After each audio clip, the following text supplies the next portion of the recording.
amekataa 452 543, alafu tukimwambia atutetee sisi kama watu wake tunakasirika na mjatuma tip. It's all right. Binti, are we okay? Go ahead. Yes. Sorry, me not check up too. Okay, you guys, I want to give a lady. I want to skip the queue for whatever reason and give a lady. Tori, I know you spoke before, but whilst just Nyoka is connecting, let me just hear you again, and then we have some gentlemen. Then I'll come back to you. So Tori, Sasa. Poor son. Okay, see, poor. I'm really offended. Let me say that. I'm not good at all. Yeah, physically I'm good, but mentally I'm crazy. So, KOT. Yes, Jambo. I have a question for you. I was in the space where we were talking. Okay, you were conversing about the youth and the constitution, and I want to pose this question to you.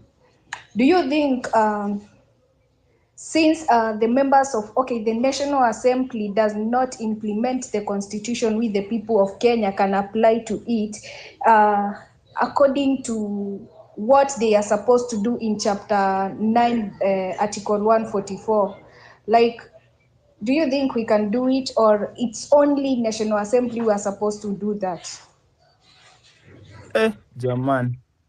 I think the constitution under article 1 inatupatia sisi power. Honestly, I'm not speaking, I've never been an advocate anywhere, I've never been a lawyer, but I think the constitution also gives us power to exercise. Yeah, just in case the people we send. The reason I asked, the reason I asked, it's because that chapter or article, it talks about how the president, I think, how Ruto can be taken or can be gotten rid of from power because he's crazy, like he's mad. We can all see that he's literally mad, insane, and the National Assembly, a quarter of it, like the majority, if they vote for this person to go, like for that, it can be done. But now the problem is that these people in the National Assembly, they have been bought, all of them, they have been like hongward. Hatuna mtu wa kutuongelelea hapo. How can we do this? The constitution says that we, the citizen of Kenya, can exercise our powers directly or indirectly. Directly means we can exercise it through the elected members of parliament, of course, the legislatures. But then indirectly it means we can do it on our own. If at all we don't believe in the we don't trust those among us who are in the parliament currently, then we can exercise the constitution sisi wenyewe with our power. So it gives us, two options, either to do it directly. Directly is by us doing it, then indirectly is by those people who elected kama the members of parliament, they do it venye sisi wenyewe tunataka. So yeah, we have those two options, I think. Nice. And so if niambie they work out directly sasa. And so if the parliament can impeach the president or the deputy president, then pia sisi kama citizens we can also do it. That's how the constitution says. Though I'm not so much conversant with this book inaitwa constitution, but I know some articles zenye mi husema wanna live within their means. Article 1, Article 37, hizo zingine wanapitianga juju. Okay, thanks. And let me answer this actually.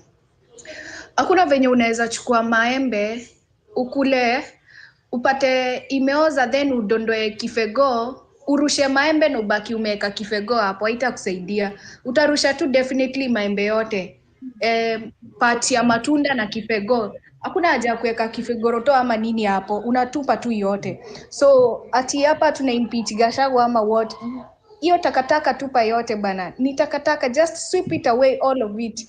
Alafu naona like wameplan ku-export another people in sijui polisi wengine wajinga wapelekwe Haiti. It's so stupid that watu tunawapigania, watu wengine wanakufa, then wana export watu kuwapeleka Haiti. And the statement yenye Kindiki alisema, in fact this man anafaa akuje ni kukuja mbele atujibu maswali zetu because ni mingi. The statement he gave, it clearly indicates that they hired people to come and infiltrate our maandamanos and kill people. Kwa sababu ukisema kama si polisi, who did that? Si wao wanajua. I think he should be held accountable. And okay, I have a statement that I'm gonna make. I know it might sound a bit weird ama sijui, but let me just state it. I stand to be corrected. Where are we headed to Kenya? Like, okay, I was talking about unity, and it came to my understanding that if we want to prosper in this thing, we must hold ourselves, our hands together. So this means what? Like, watu kama kina sijui Wamalwa, sijui kina nani, if they request to join us, we should give them that chance, but they should not come to make decisions for us. Let them join us because we are fighting the same enemy.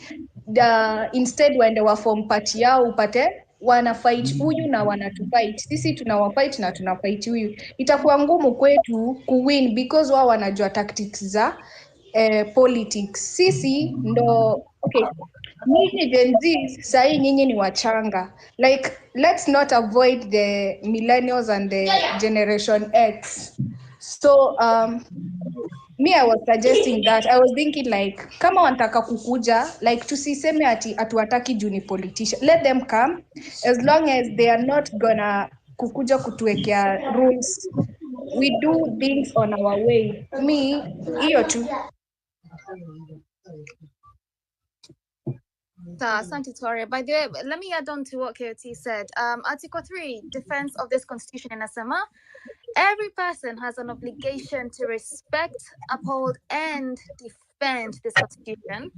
Alafu it goes, any attempt to establish... Who's that with their mic on? Isaac Walela, please mute your mic. Please mute your mic. Thank you. Please mute your mic. Thank you very much. Then, can I vent a little? Huh? Like, let me vent a little. It's somehow like crazy. We have hizo mnasema dress zinatengenezwa zitavaliwa na kina nani? Because me I'm wondering, hizo mnaita sijui national dress zinashona na 100 million. Like, it's crazy. We have tuko na pesa ya kushona sijui national dress, tuko na pesa sijui ya like Ruto's government imeskwanda pesa yetu kabisa, then they come to tell us wanataka kuleta Adani ikuje itengeneze airport. Mbaba alikuja akaeka sijui ni furniture kwa hiyo boma yake ya State House za 1 billion. Like, seriously, viti ni kama oh my god. Hebu tukuange realistic. Sisi we are overspending. Like, expenditure yetu, okay, expenditure yao mimi siko, expenditure yao ni kubwa, lakini wanataka tu wanaboro pesa, wanatufinyilia. Sasa wewe nguo za 1 million surely 100 million kaifafa, na unasema tukuja ati tu Adani wakuja wajenge airport. Sio 100 million ukiongeza na ile do ya 1 billion ya viti na hii ingine yenye amelipa ma MP 400 million na sijui hii ingine ya students bana, hiyo ni combination tosha ya kurenovate JKIA. Mbona wako nufala hivyo wa resonate?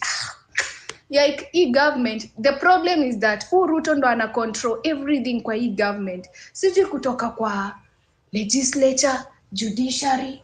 Like, I'm fed up. I'm really fed up na hii government. Sawa tu. by the way, I was gonna say kunywa maji, but usikunywe maji. Nakasirika tu. I also said I didn't want to jam because I'm co-hosting. Like, inini sawa, let's jam. If we need to jam, let's jam, by the way.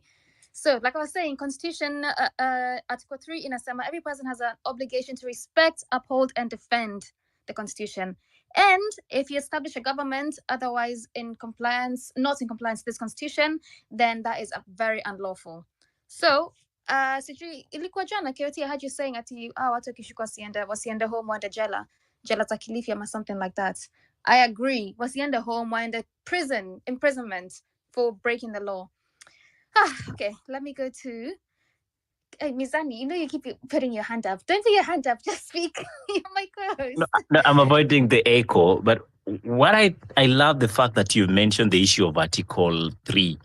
And this is the most ignored article because we concentrate on the sovereignty aspect and forget that it is demanded of us to actually protect, respect, and uphold this constitution. So the wording in itself is to respect, uphold, and defend this constitution. And it's an obligation. So when people are here saying we cannot allow this and that to happen, this is actually the article that gives you that obligation. And therefore, I want to encourage us not to get tired of protecting and defending this constitution. If it takes our blood to do that, so be it. To quickly comment on what Toria said about the issue of CS Kindiki, actually, it's a shame that the CS would come on national media and make such statements. Statements that, yes, people were killed, but that does not mean it was the policemen that did it. What I'm hearing is the CS is affirming that he is incompetent, and either by omission or commission, he installed criminal elements by the virtue of holding that office, installed criminal elements to murder innocent Kenyans under the pretext of defending the presidency. And after that event, fateful event, on the 25th of June, when the president issued a statement, he said that was an amount of treasonous act, meaning it was an attempted coup. So the CS cannot explain who shot and killed Kenyans, but for sure he knows it was not the police officers. But when the president made speech and address to the nation, he said that was criminal elements that were attempting to subvert the constitution and committing treasonous acts. So not understand why CS Kindiki is actually in office if he has no clue who shot Kenyans. The same way, we have no clue how young people, 21 of them, were burnt in a school dormitory. Reminds me of the KAG Kiamba massacre that happened after the post-election violence. But we don't want to talk about that. Let's talk about kubadilisha constitution. Back to you. But let me ask you guys, Kwani, was I seeing my own things, or because I didn't see any Gen Z, millennials, whoever was protesting, I didn't see anybody carrying any guns. So it can't be us. We can't have been killing ourselves, surely. It must be somebody else. And they need to figure out who it is. Real Joe, Sasa. Oh, by the way, Paule, happy birthday again. Thank you, Binti. Happy birthday imeisha bana. Sanga, bado. Actually, mimi nilishamaliza, nimefunga hiyo chapter. Makosa umefanya, hujamwambia happy birthday kababa. Tumia hiyo sauti, we be happy.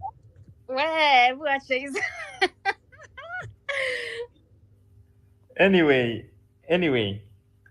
I just want to pick it up from where Mizani left. I mean, the CS Interior is so incompetent. I mean, it's not even us who are saying he's incompetent. When the president was dismissing his first cabinet, he said he dismissed them on grounds of merit after performance appraisal. That means they did not perform up to standards that they had tried to review.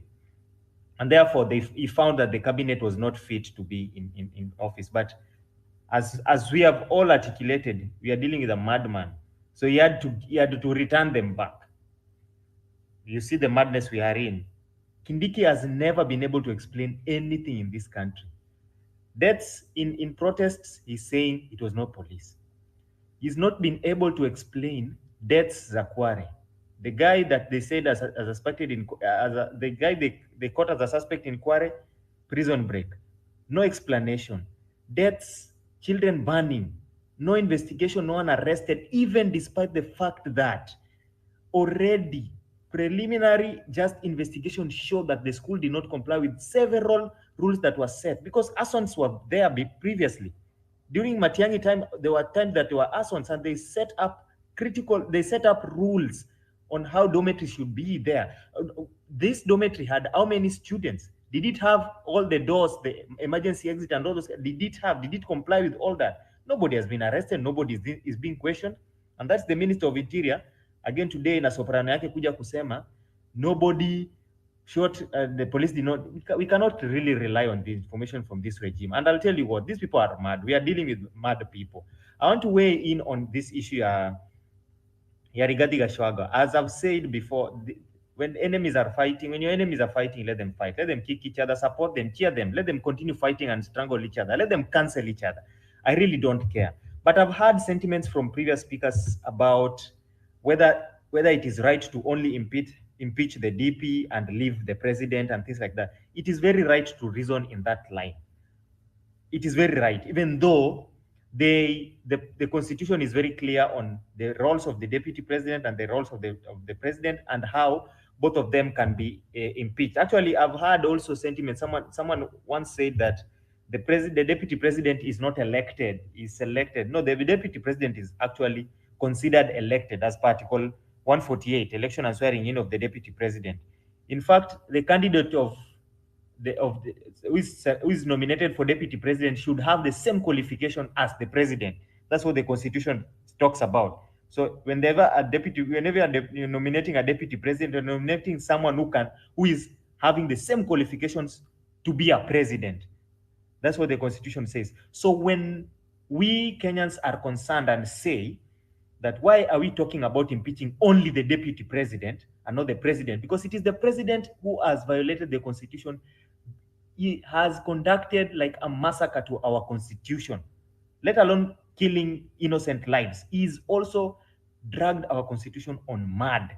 This president has literally contravened every chapter of our constitution. Every chapter of our constitution. I'll tell you what, this president does not actually, I don't know whether he has, I'm always very disturbed when I try to reason around this president, because I assume someone in the state of a president has very, very many legal minds around him who need to advise him on various issues here and there. Basic issues, basic things in this regime. They have never been able to make a constitutional decision. Never been able to make a constitutional decision. Why? Because of simple things. Public participation. Public participation. If you look at Article 129, Principles of Executive Authority, it says executive authority derives from the people. Everything that you do is supposed to derive from the people. That is the authority. And the Constitution says authority, executive authority derives from the people. Article 129, everything always derives from the people. Everything is revolving around the people. I'll tell you, we are dealing with someone who thinks he knows it all. He thinks he knows it all. Andrew Carnegie said that no man can make a great leader who wants to do it all himself and to get all the credit for it. He wants to always do it. He knows it all. He knows Ford funded Maandamano. That is what he said. Then he went again, Ford did not fund Maandamano. Now Ford is supporting democracy in Kenya. The person who funded Maandamano, Nikina Rigiji. He's always one speaking, double speaking. That cannot be a leader. And that is why we are asking, where are we headed as a country? We're feeling we are headed to the wrong direction. The person at the wheel is the one who needs to be impeached first. And this parliament is just showing us bureaucracy at the highest level. As per Article 95, they are supposed to review the conduct of the president, deputy president, and other state officers. Article 95 gives them that power. But they are only now politically reviewing only the conduct of the deputy president. What about the conduct of the president? What about when president goes and says he is not aware of abductions? Yet there is an IG who has been asked to present himself in court because of abductions. But the president is unaware of abductions. Yet he is the chairman of the National Security Council.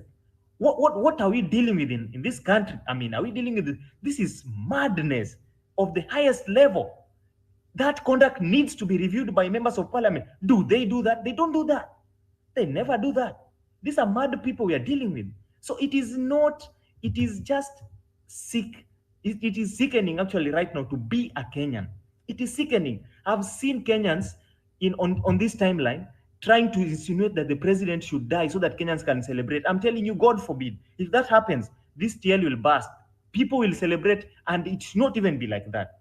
Because the president should be a symbol of national unity. The highest office in land. It is a sacred office. It is a sacred office.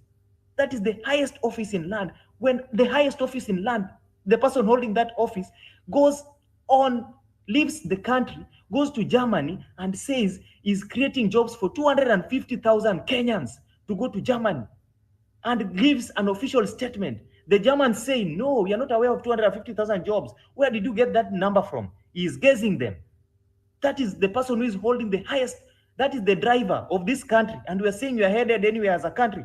No, we are not headed anywhere. When the president goes to international media and says the police were within their rights to quell the protests, and today a CS says the police did not shoot protesters. When president is asked why the police use force, he says the police were within their rights. The president has been on media one time saying the police have guns. It is not pens. They are not pens, so they can use the guns. The president has said that is on record. So CS Kindiki cannot tell us that the police did not shoot civilians during protests. It is absurd. It is absurd. His conduct needs to be reviewed. Parliaments need to review his conduct tomorrow, as soon as tomorrow. But will they do that? They will not. That is the failure of this government, the entire government, the entire political system. And it is why this young generation, they do not want to associate themselves with politicians. It is because of trust issues. It is not because of any other thing, because we fear being turned against. We fear being turned against. You will give these politicians a chance. Right now, this deputy president, let him be impeached. I really don't care. He is one person who has talked about shares in this country. Very, very aggressively talk about shares in this country. Divisive politics. Let him be impeached. But it is not also right to use, because I've seen, yes, there is wrongdoing, but also there are so abductions from I don't know, this guy, Malala, whatever. I saw, that is not right. It is not right it is not a society. The president needs to be the symbol of national unity. Right now is the symbol of national disunity. Using politics, and I wonder why the parliament, we need to educate them on their roles. They are the most powerful structure of among the arms of government. The legislature is the most powerful because it is direct representation of the people. If you look at the constitution, and I've said this before, if you look at the constitution, the way it has been drafted and the hierarchy, legislature comes first, then executive, then judiciary. That means the legislature has been given first priority because it is a direct representation of the people. I will talk until tomorrow. Let me just land. Thank you. Thank you, Joe. I feel your frustration, and just like you, other Kenyans that are joining are having the same breath when it comes to the direction we are headed to as a country. Sometimes umepanda juu ya matatu unaambiwa tunaenda tao, unapigishwa seti. By the time umetoka hapo, KOT Songo anakuambia umekula njugu 3, mahindi 5, na sasa unaumwa na tumbo. That's where we are. We are having serious constipation as a country because we can't get it when we want it. I want to bring in Shakahola, and as Shakahola comes in, Binti and KOT, you'll allow me to call it an evening because of my engagements. I need to get ready for the next session of work.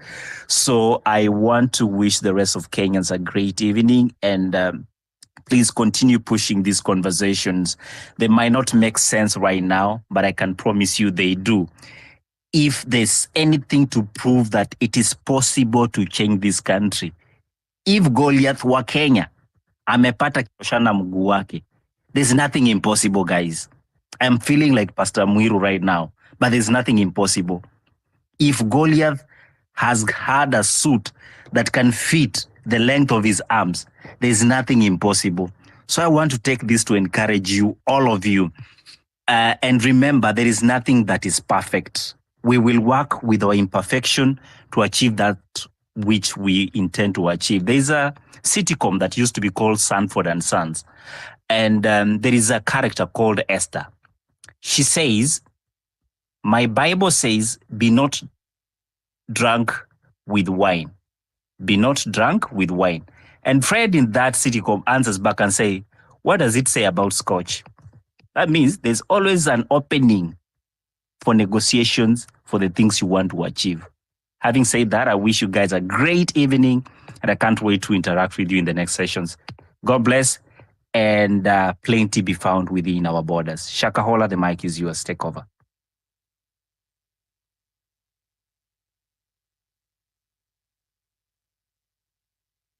I don't know if they can hear Shakahola. Before they even come on, thank you very much, Ila, for your contributions, for joining us. We may inject kabisa. So thank you very much. Always welcome to this Sauti ya Mwananchi space, hosted by your very own KOT Sonko, aka Marvin Mabonga. Guys, we don't want this space to drop, so use that number up there in the what you call this thing, the title 07104-52543. So please, let's support our brother as he allows us to have this conversation. Shakahola, can you hear us? Hello, habari yenu wote? Nzuri sana. Okay, asante sana. Before I talk about where we are heading and why should Kenya must think deep about this government, allowed me to say this, and then I will come nitakuja hapo kidogo. Kuna kitu ambayo mimi huwa saa hii najiuliza, and I have not sijapata swali yoyote ama jibu yoyote. Ni hawa watu ambao wanajiita IPOA, ambao hutetea haki ya kibinadamu. These people, and I think Binti and KOT and everyone who is here might go and find these people, tujue shida yao iko wapi, wajibike kwa kazi yao, kwa sababu now see we have the guy who was beaten by police in a university. Hawakuongea. Everything is happening. Watu waongei. Why can't they come to us being briefing, waambie wa Kenyans, tumefika hapa na hapa na hapa, hakuna kitu ambayo tunaambiwa. So what we need to do, waitisha maandamano. Those people there, hao watu ndio ambao sisi tunaangalia. Hao watu ndio ambao sisi kwetu ni haraka kuenda kwao. Why can't they come, waambie wa Kenya imesindikana hapa na hapa, now Kenyans wacheni sasa tuitisha maandamano and we go for it, right?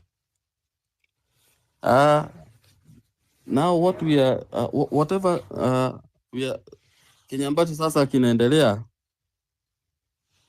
is whereby we are living under the government that uses intimidation, disobeys court order. You know, right now, Lutos wanatumia excess forces, and they'll fix everything with the laws. Hawafuati sheria. I mean, we can't have laws to serve different classes of Kenyans. Kenyans must think deep about this government. Asanteni sana kwa hayo tu.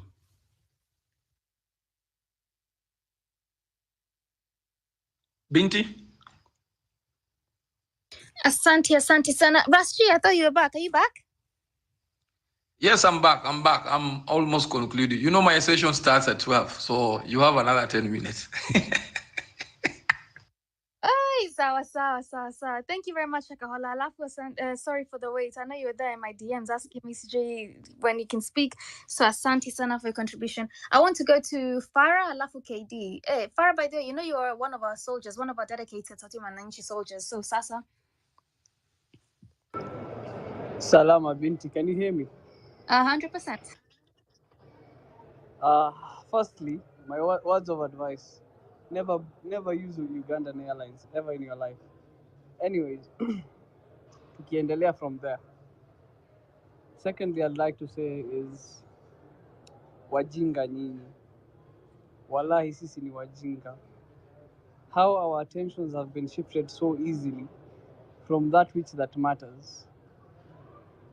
From the Adani deal, from the SHIF. Tuko hapa tunaongelea wapuzi kama kina Gachagua.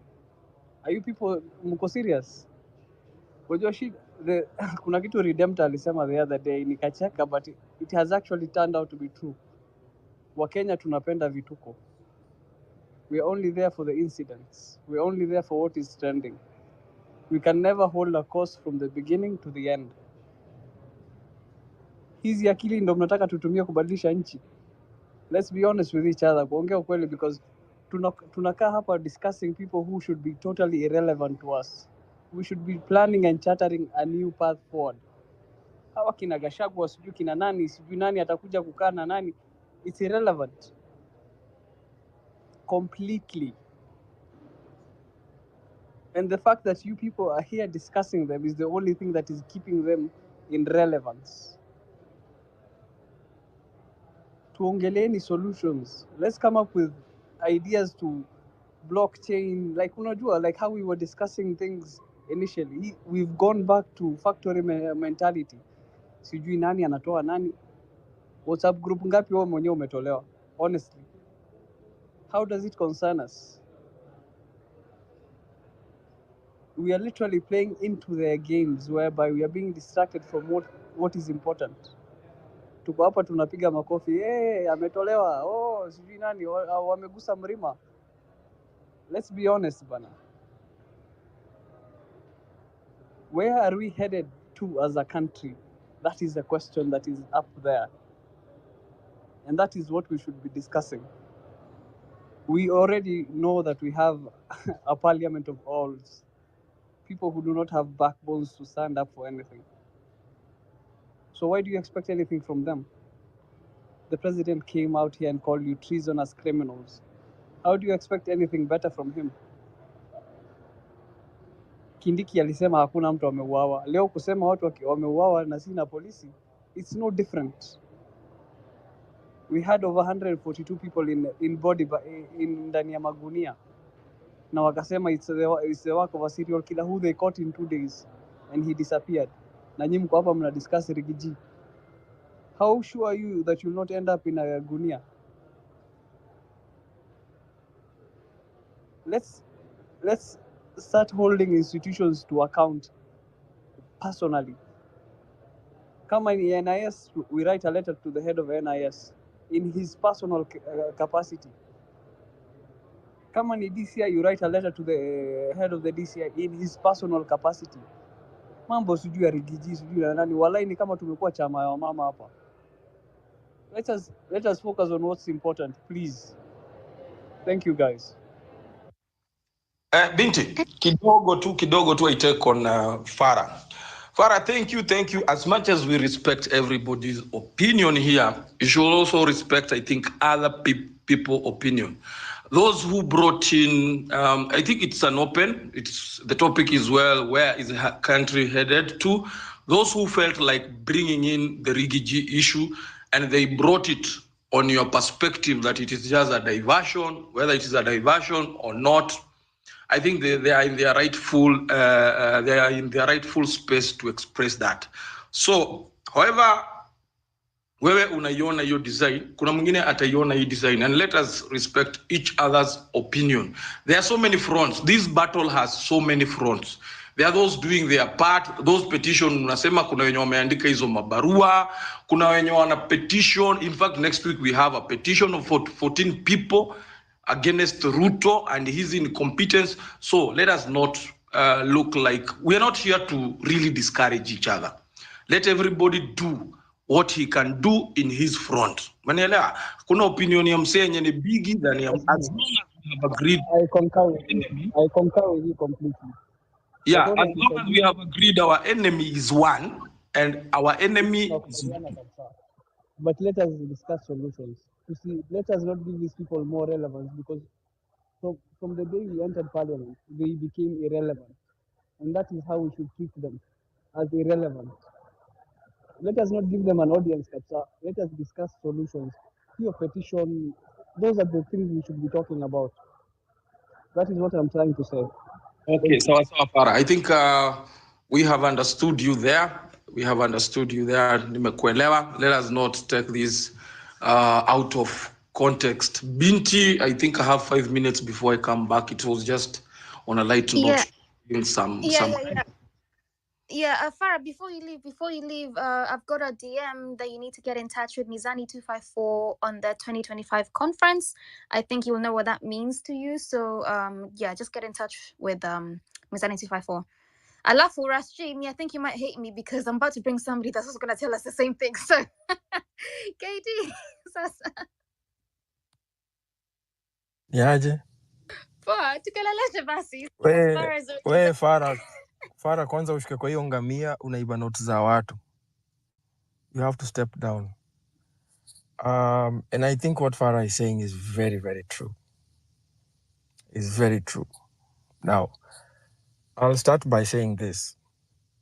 And please, msinibebe vibaya. When you get on a space, kuna watu aina tatu. There are guys who talk too much. They don't want to listen. There are guys who do not talk. They just listen. And there are guys who are just there. The guys who never talk too much have a lot of knowledge. It is up to us to get to know how we can have them engage us so that we can engage them and have a constructive conversation. But if I come on this space with the mindset of I'm a know-it-all, I might scare away so many people who might enlighten me on 1, 2, 3 things. What I think Farah is saying in very simple terms is this. Don't for one reason think you're the only person who stays up until 12 o'clock having these midnight meetings. There are those who can even do it on public beaches and very expensive hotels. That while you're talking about them, they're planning on the next move. So the question is, who's the winner and who is losing? While you're discussing about what they did, they're thinking about what will we do. So you're looking back, they're looking 10 times. And if you know very well, the current regime we have, the leader is always 2 years ahead of everyone. I was sitting down today and thinking to myself, when this government took into power, they got in and they said, 844 system out. They started a new system. This is something that had been planned even before they knew they were taking power. NHIF out. In came another system. This is something that was planned way ahead of time. We got to know yesterday that the likes of,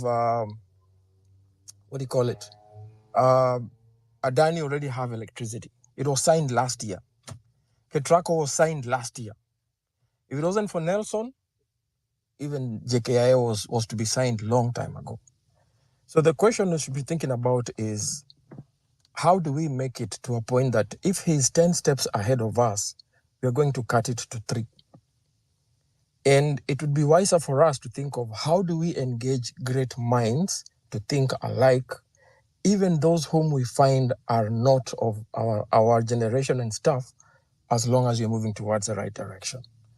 I'm not going to come here and lie to you and tell you that I'm so much elite and I know so many things, and I'm going to talk about giving you milk and honey when I don't even have a camel myself.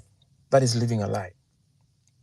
So, nimekaa hapa nimesikiza. I've been here for almost 2.5 hours. And Farah is very right. We didn't speak about Adani. Guess what? This Shiv-Shah, whatever thing, is being signed on Tuesday. And if you've read about that article very well, it's a scheme to collect money. They're just collecting money. You're not getting any service yet. All the NHIF workers will be jobless. So it's just, tulikuwa tunaongea juu ya Ruto kwenda America last Friday. And then over the weekend, Rigiji impeachment. And then I think yesterday was 7 years of presidency. And then today, we are talking about something else. These guys are already planning ahead of time. And what's his name? Toria came and said something very, very important that I think we are also ignoring. We have people who are of our interests, but are not of our generation. We cannot push them away. The moment you push these people away, now you'll be fighting two factions. We have one enemy whom we all know, and these other people. I'm not saying we should join them. I'm not saying they should join us, but they cannot come and tell us how painful our pain is. You're either with us or you're not with us. There's no middle line in between. So, as much as we speak to each other, let's have the audacity of listening. This country lacks someone who can listen to them, because everyone comes to talk. Nobody is willing to listen to the other person. Let's have that courtesy, the courtesy of being able to listen to what somebody says and being able to lend an ear before you speak, because some of us are so timid, some of us are so naive, some of us are so eloquent, some people are so elite and learned that even just talking to you at a kafkiri, okay, maybe I'm just wasting my time. How many members of parliament do you think listen to these things? And how many can think of jumping on? How many clergy, like say the church people, who have interests of the country would want to jump on? But already we said, all the church has gone to the bed with the government. So think about it. If you say the church has gone to bed with government, and then it happens that the church decides to say, okay, vote in the government, who loses? We get back in the same rubble. So let's be sincere enough with ourselves. Let's not live a lie. Let's not say we know everything. And let us look at the bigger picture. This is a very good topic. Where are we headed as a nation? I think we should be thinking of my perspective. For example, somebody mentioned about $1 million is it Mashujaa Day? Think of how you can make guys boycott that thing. They can have all the big merry dresses and everything, cakes, whatever, but an empty arena. Who's won? There's strength in numbers. That's how you send a message. You know, I'm personally pissed off with Safaricom because I'm one of the subscribers, but I did not subscribe to Safaricom for my information to be used to better a system that is not going to serve me better. So when I hear that Safaricom is using its digital platform to better this shift and share whatever, I get offended because, first of all, I did not sign for that kind of a deal. You know, those are the things I should be thinking of. Ziles are okay. They say they have 200 people subscribed. How do we stop more Kenyans from being able to get into this system? Because if you don't, guess what? They will still win at the end. That's what I'm saying. While we're here talking about them, they're discussing on how they'll make the next big move. At the end of the day, we'll still hold back and say, how did we lose? Tunawestia KOT airtime, tunawestia Binti time. You should be asleep. My mom gave me a very good joke. She said, the Gen Zs will grow old very young. Why? Because it's been a very stressful generation, in the sense that every day you wake up and something is just burning. Like you wake up and you just get mad, instant. You go to sleep mad, you wake up mad. Even if you want to express yourself, people are just blurry, like no one is in their real senses. So I think we should just think of having spaces like this. Is a very good topic, but the question should be how, not when they or what happened 3 months ago. Because guess what? This circus is not going to end. It's not ending anytime soon. We'll still have these spaces. Morara is campaigning, or rather sensitizing the nation on everything. He has another 3 years to go. Does he have the muscle? We should be thinking of how do we make sure that the campaign he's doing will be able to sustain for the next 1,040 something days. But when we come here and talk about impeachment, guess what? Even if Rigiji goes and Minister of Insecurity becomes a VP, my Meru people, you're not going to have highways in Meru. It's not going to change anything. That's the Kenya we are in. So let's be realistic. It's on a very cautious note. I'm not trying to bash anyone. I'm not trying to condemn your emotions or whatever. I'm equally emotional. But it gets to a point, you'd rather sleep angry than stay awake righteous. Afadhali uende umejam na hiyo hasira yako, lakini you're thinking of, okay, what am I going to do to make sure this thing never happens again? And I think that is the part we are missing as the next generation of this country. Thank you. Well, you know, I hate going after you because you just put points and I can't rebuttal. So you at least like sometimes act like a fool so I can say something after you. But Shauri yako. I agree with everything you just said. By the way, you're right. Tori did mention about Binti, before KD disappears, yeah? Before KD disappears, you know, KD will always hit you with some reality. Can you maybe uwezi taka kukasikia, unaelewa? He has always done that. But maybe this one is to KOT. This one is to KOT very directly. KOT, what are we missing? I know you have combined a lot of points up. What are we really missing in this movement? Kuna jamaa alikuwa ameongea hapo akatuletea tu point nini this what are we lacking as a united front? Front moja yenye iko united. What are we lacking? Can I say are something? lacking Let me direction. say something before he goes. Let me say something before he goes. We are lacking direction. Who wants to say something before he goes? KD? Yes, please. Yeah, KOT Pole. Before you even talk about direction, the first thing we lack is the will to listen. And I will say that so many times. This country needs someone who can listen to them. The problem is we all want to talk. I'll give you a very perfect example. And let's just use this as a statistics right now. It's not going to cost you not even a single dime. Kama uko kwa hii group sahi, ebu repost tu sema, hii space iko on sahi. And then KOT, do your maths, check on the number of people who are on this space, how many people will actually hit to that. KD is a nobody in this country. Who am I supposed to? And we are here condemning, saying, oh, the what do you call them? The opposition leaders went to Mount Kenya and the people were cheering to them. But guess what? Let's be sincere.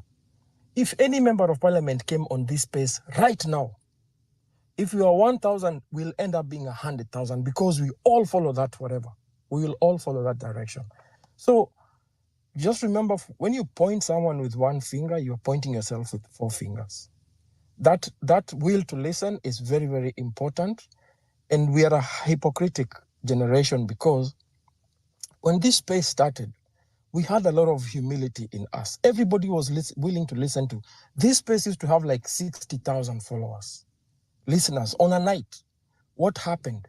Ilifika mahali, some dwindled out, some felt like some have called them names, some have profiled them, unajua ase ni mahasla tu, and stuff like that. Some feel it's a waste of time. Some actually think this topic does not concern me in any way, and they do their own thing. So number one, there's no will to listen to each other. Everybody believes what I feel is right, and relativism, it's the worst disease in the world right now.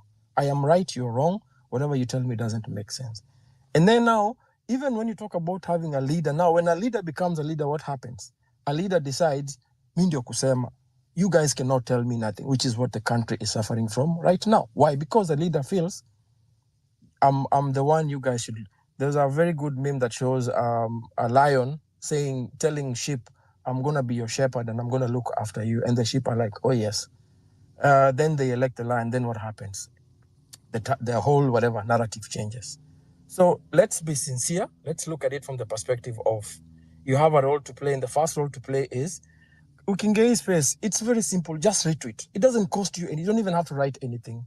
You know, you may think it doesn't make sense, but the moment you get to 1,000 people, you're sending that message of yours moja to like 1, 2, 3, 10,000 people.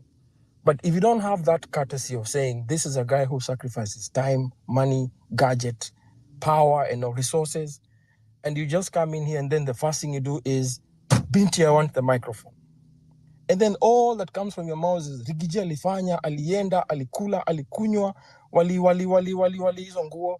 Mi sahii ukiniuliza nafaniko naambiaje, Rasa amesema kuna hiyo story ya Madaraka Day, whatever that holiday is. Just try think of, okay, how do we make it not successful? We had a time when Uhuru was president, one of the whatevers. I used to work on media, so I know what I'm talking about. One whatever was called off because people didn't show up. The numbers are low. Politicians feed on masses. That is the trick. They will not go to a place that they don't have that number. And if there's any way to make someone listen to you, you just ignore them. I say that when you go to them, you went to parliament, they took off. We said occupied churches, they ran away. When we left churches, they went back. So play their game. It's just as simple as that. Boycott. Thanks, Kioti. Endelea. Okay, so personally, I was responding to Ras G. Nalisema, what do we lack as a movement? And yeah, currently, we're lacking something called direction. Honestly, morning kesho kuna mtu atafanya kitu ingine, mwingine anafanya whatever they want to do. Mimi kesho nitaamka nianze kutweet venye nataka, mwingine atatweet on the side venye nataka. Yani unachagua tu kitu nataka kufanya. Yeah? So direction ndio kitu tumekosa sana as a movement. Yeah, we are lacking that as a movement. Na pia venye KD amesema, if we have a leader, that leader at times probably atakuwa na dictate some things like they feel like, yeah, ni mimi ndio niko, so what? Bila mimi, like you guys are not there. And of course, from the people I've been interacting with, yeah, I've been honestly. Tumekuwa na interact now from one point to another. I've been feeling that like I'm the lead of probably this group hapa penye tuko, and so my word is final. Yeah, somebody pia anza kuambia now that I'm your leader here, so whenever I want to enter this place, probably stand up ama whenever we are doing this and this, put on your cap. Na mimi kofi yangu inakaa Raila, hii mimi siekangi chini bana. And so at times I feel like even as much as we want leaders, but these leaders, let them not feel like yani it's just about them. Yeah, it's not just about them, because without me, without you Binti, without Toria, without Nonini, you will be nobody. Yeah, and that's why me usema hata pia on these spaces I'm hosting, and of course I can't dictate you. Yeah, because you are the one who is making me having this space here. Kama sio wewe, then si afadhali niende nikae huko nijiongeleshe. Yeah, ama kama sio nyinyi, maybe nataka kuongea na Binti peke yake, sinimpigie simu tu tuongee huko. Yeah, and so at times I always feel like when we are in a congregation or a certain place, and probably you have been given that mandate to lead that maybe a certain group, don't feel like you are more superior than them, because without them you are nothing. Yeah, hata commander wa polisi bila polisi wale wadogo, he's nothing. And of course he has to respect them. Yeah, he or she doesn't have to feel like they are more superior than the others. And so mi nasema we are lacking direction, but if we'll maybe have people to lead us, let those people lead, knowing that without whatever happened on 25th June and the consecutive days, without those happenings, they wouldn't be there. And so let us respect each and every person. Let us value them. Let us not feel like a certain person, maybe you are more superior than the other guy. Hiyo ndio kitu pia unapata. Even this movement imeanza kurudi chini because we had some people, probably they felt like it's just about them. Yeah, without them probably mimi siwezi fanya anything. Maybe wewe hapo Ras G, you won't do anything. Maybe Nonini hapo, you won't do anything without them. And so you find out that hiyo kiburi, yeah, hiyo kiburi ndio imekuwa inafanya we are losing it. Yeah, and so me honestly, hata mimi mkiona when I'm going somewhere, I'm going there because nimejitolea on my own. I want to do whatever I promised you guys that I'll be doing. Yeah, mkiona nimekuja kuhost these spaces immediately after being on the space ya Citizen, It's because I promised you guys that we are going to have Sauti ya Mwananchi probably every day, yeah? And so something of the sort should not be hindering me to give you a platform, yeah? And so Mimi, I feel like direction is what we lack and leaders. But of course, from the few people I've interacted with them, I feel like at times they feel they are more superior than others, and something of the sort inafaa tuitoe kabisa. I'll be traveling all the way from Nairobi to Rift Valley tomorrow, yeah, with Morara and the team wenye wamejitolea tuende. We're going to inject there with civic education. And so hata hivyo, I've never done this. Lakini bana, kama hata uko na 100 bana, tuma kwa hiyo namba. We'll fuel our cars. You remember guys, the other day we happened to encounter whatever happened on the road, yeah? And we never thought that something of the sort could have happened. And so we found it very difficult even to maneuver ourselves. Yeah, I had to not jet back. I mean, I had to come back to Nairobi, yeah, via other means of transport. And so bana, mimi siombangi, lakini kama uko na 200 bana, eka kwa hiyo namba iko hapo juu. Hiyo pesa yako itaenda kufanya kazi mzuri sana kesho. Iteka fuel, itafanya whatever itafanya. And of course, we'll be doing this. And I promise you guys, hata kama nitakuwa huko nje nitawekea Sauti ya Mwananchi. Hata kama itakuwa saa ngapi, I'll be giving you that platform venye nilikuwa nisha promise. And so don't worry about that. So hiyo namba iko hapo, inakuanga yangu. Useme Kiotia ameanza kuomba, lakini kama uko nayo wewe sukuma hapo bwana. Thank you. Can I interject on that before you drop just a minute, like what KD has said? KOT, as much as we lack direction, I think we should bring our ideas together and have something in common. Like, si leo naamka nasema, mi kama mimi sometimes ningianga Twitter, I'm confused. Sijui ati Ruto ban, sijui nini, ata sijui hiyo ni nini. Fanya nini, sijui hiyo ni nini. We know one thing, that these bills are being passed in this parliament, and one thing, this parliament should have been dissolved after 25th, after it was invaded, yeah. So juu inafaa kuwa kuwa dissolved, they ignored it and they went ahead to pass these punitive bills hapo kwa hiyo house. I think we should focus on occupying that parliament, sababu hiyo ndo inatumika kupass hizi punitive bills pali hata huyo president anafaa aimpeachiwe from, lakini wamenyamaza, wanapiganisha deal zao huko.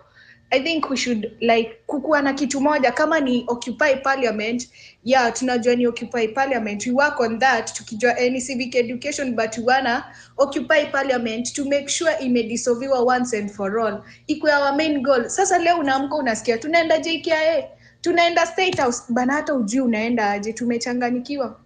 The second thing is that, wanasema ni leaders, people tend to wamejoin hii movement na personal interest. Just because you have a large number of followers, uko na mamilioni, KOT yako na 100, unapata sisi watu tuko na watu wawili bana, hatuna say. Ni huyo mwenye ako na mamilioni akuja eke space moja, akiamua leo tunaongelea Gachagua, anaenda ni Gachagua, of which tunapea wase attention, sababu that person ndo anafaa kuwa anatusaidia kupush this movement, our agenda, because we are all advocating for this good governance. Lakini njoo nataka kuwa ni kama wamekuwa na personal interest in this movement, wametan kuwa bossi, si ma leaders, si nini, able to check on that kindly. Me, I was suggesting that. Na kama nimeoffend mtu na mdomo yangu, I'm sorry for that. Haujaoffend.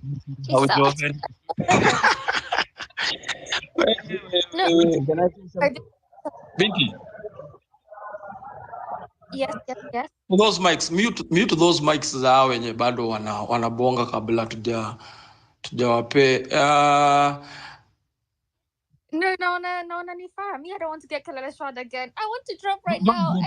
Don't drop. There's a reason I want you not to drop at this particular time. I'll tell you, Kiasi, when to drop, because we are having guests like Nonini, welcome. I can see you on the speakers panel. Just before I forget. There's something that KD has said that is very, very, very much important. the aspect of listening. I hope that we will be more of listeners than talkers. Yeah, we'll be more of listeners than talkers. Na saa hii watu wanaenda kwa ground. Naelewa watu wanaenda kwa ground because I said earlier it's time to actualize this talk. Wacha tu tusikue tunakaa hapa, najua tumeongea sana, but hii gospel wacha tuanze kuipeleka mashinani polepole. And talking of going to mashinani ama kwa ground, Marvin Mabonga is anaenda, and this is my personal appeal to Marvin. Marvin is my friend. Personal appeal, Marvin. Right now, Morara and others wako kwa ground. I remember Morara told us amepata ofisi na amefanya hizi vitu zake. And if anybody will disagree with me on the speakers panel or in the listeners panel, let me know. Right now, I want us to own this movement. Sitaki ile design yenye. The reason why KD is bringing that idea, kuna wengine wanaona they should be talking more, na kuna wengine the way Toria is putting is the moment others feel left out. That's the moment the movement will start losing its main purpose. Unaona? Sasa, now that tunataka kutembea pamoja, let us, those front soldiers, I'm talking of these guys, yeah? The influencers, wale wenye wako limelight na everybody, please show the masses the right direction. The right direction, tunataka watu waone movement. Hii ofisi, it is time the public, what are you doing here? Uko hapa, have you umefanya effort kwenda kujua ofisi iko wapi? Don't just be complaining, tulitoa pesa. Are you following up on kujua ofisi iko wapi? Because this office imeundwa kwa sababu yangu na wewe. It is time tuanze kujifamiliarize ourselves. Let us look organized. Kuna tu vitu tunakaa ni tudogo, but tunini. Sai Mabonga anaenda. Mabonga should not be asking for fuel ama na vitu zingine. There are people here who can provide those vehicles. Uko na gari yako hapo inakaaga tu na iko na fuel. Uko na magari 5, 6 ziko tu pale. Please provide these things to these guys, yeah?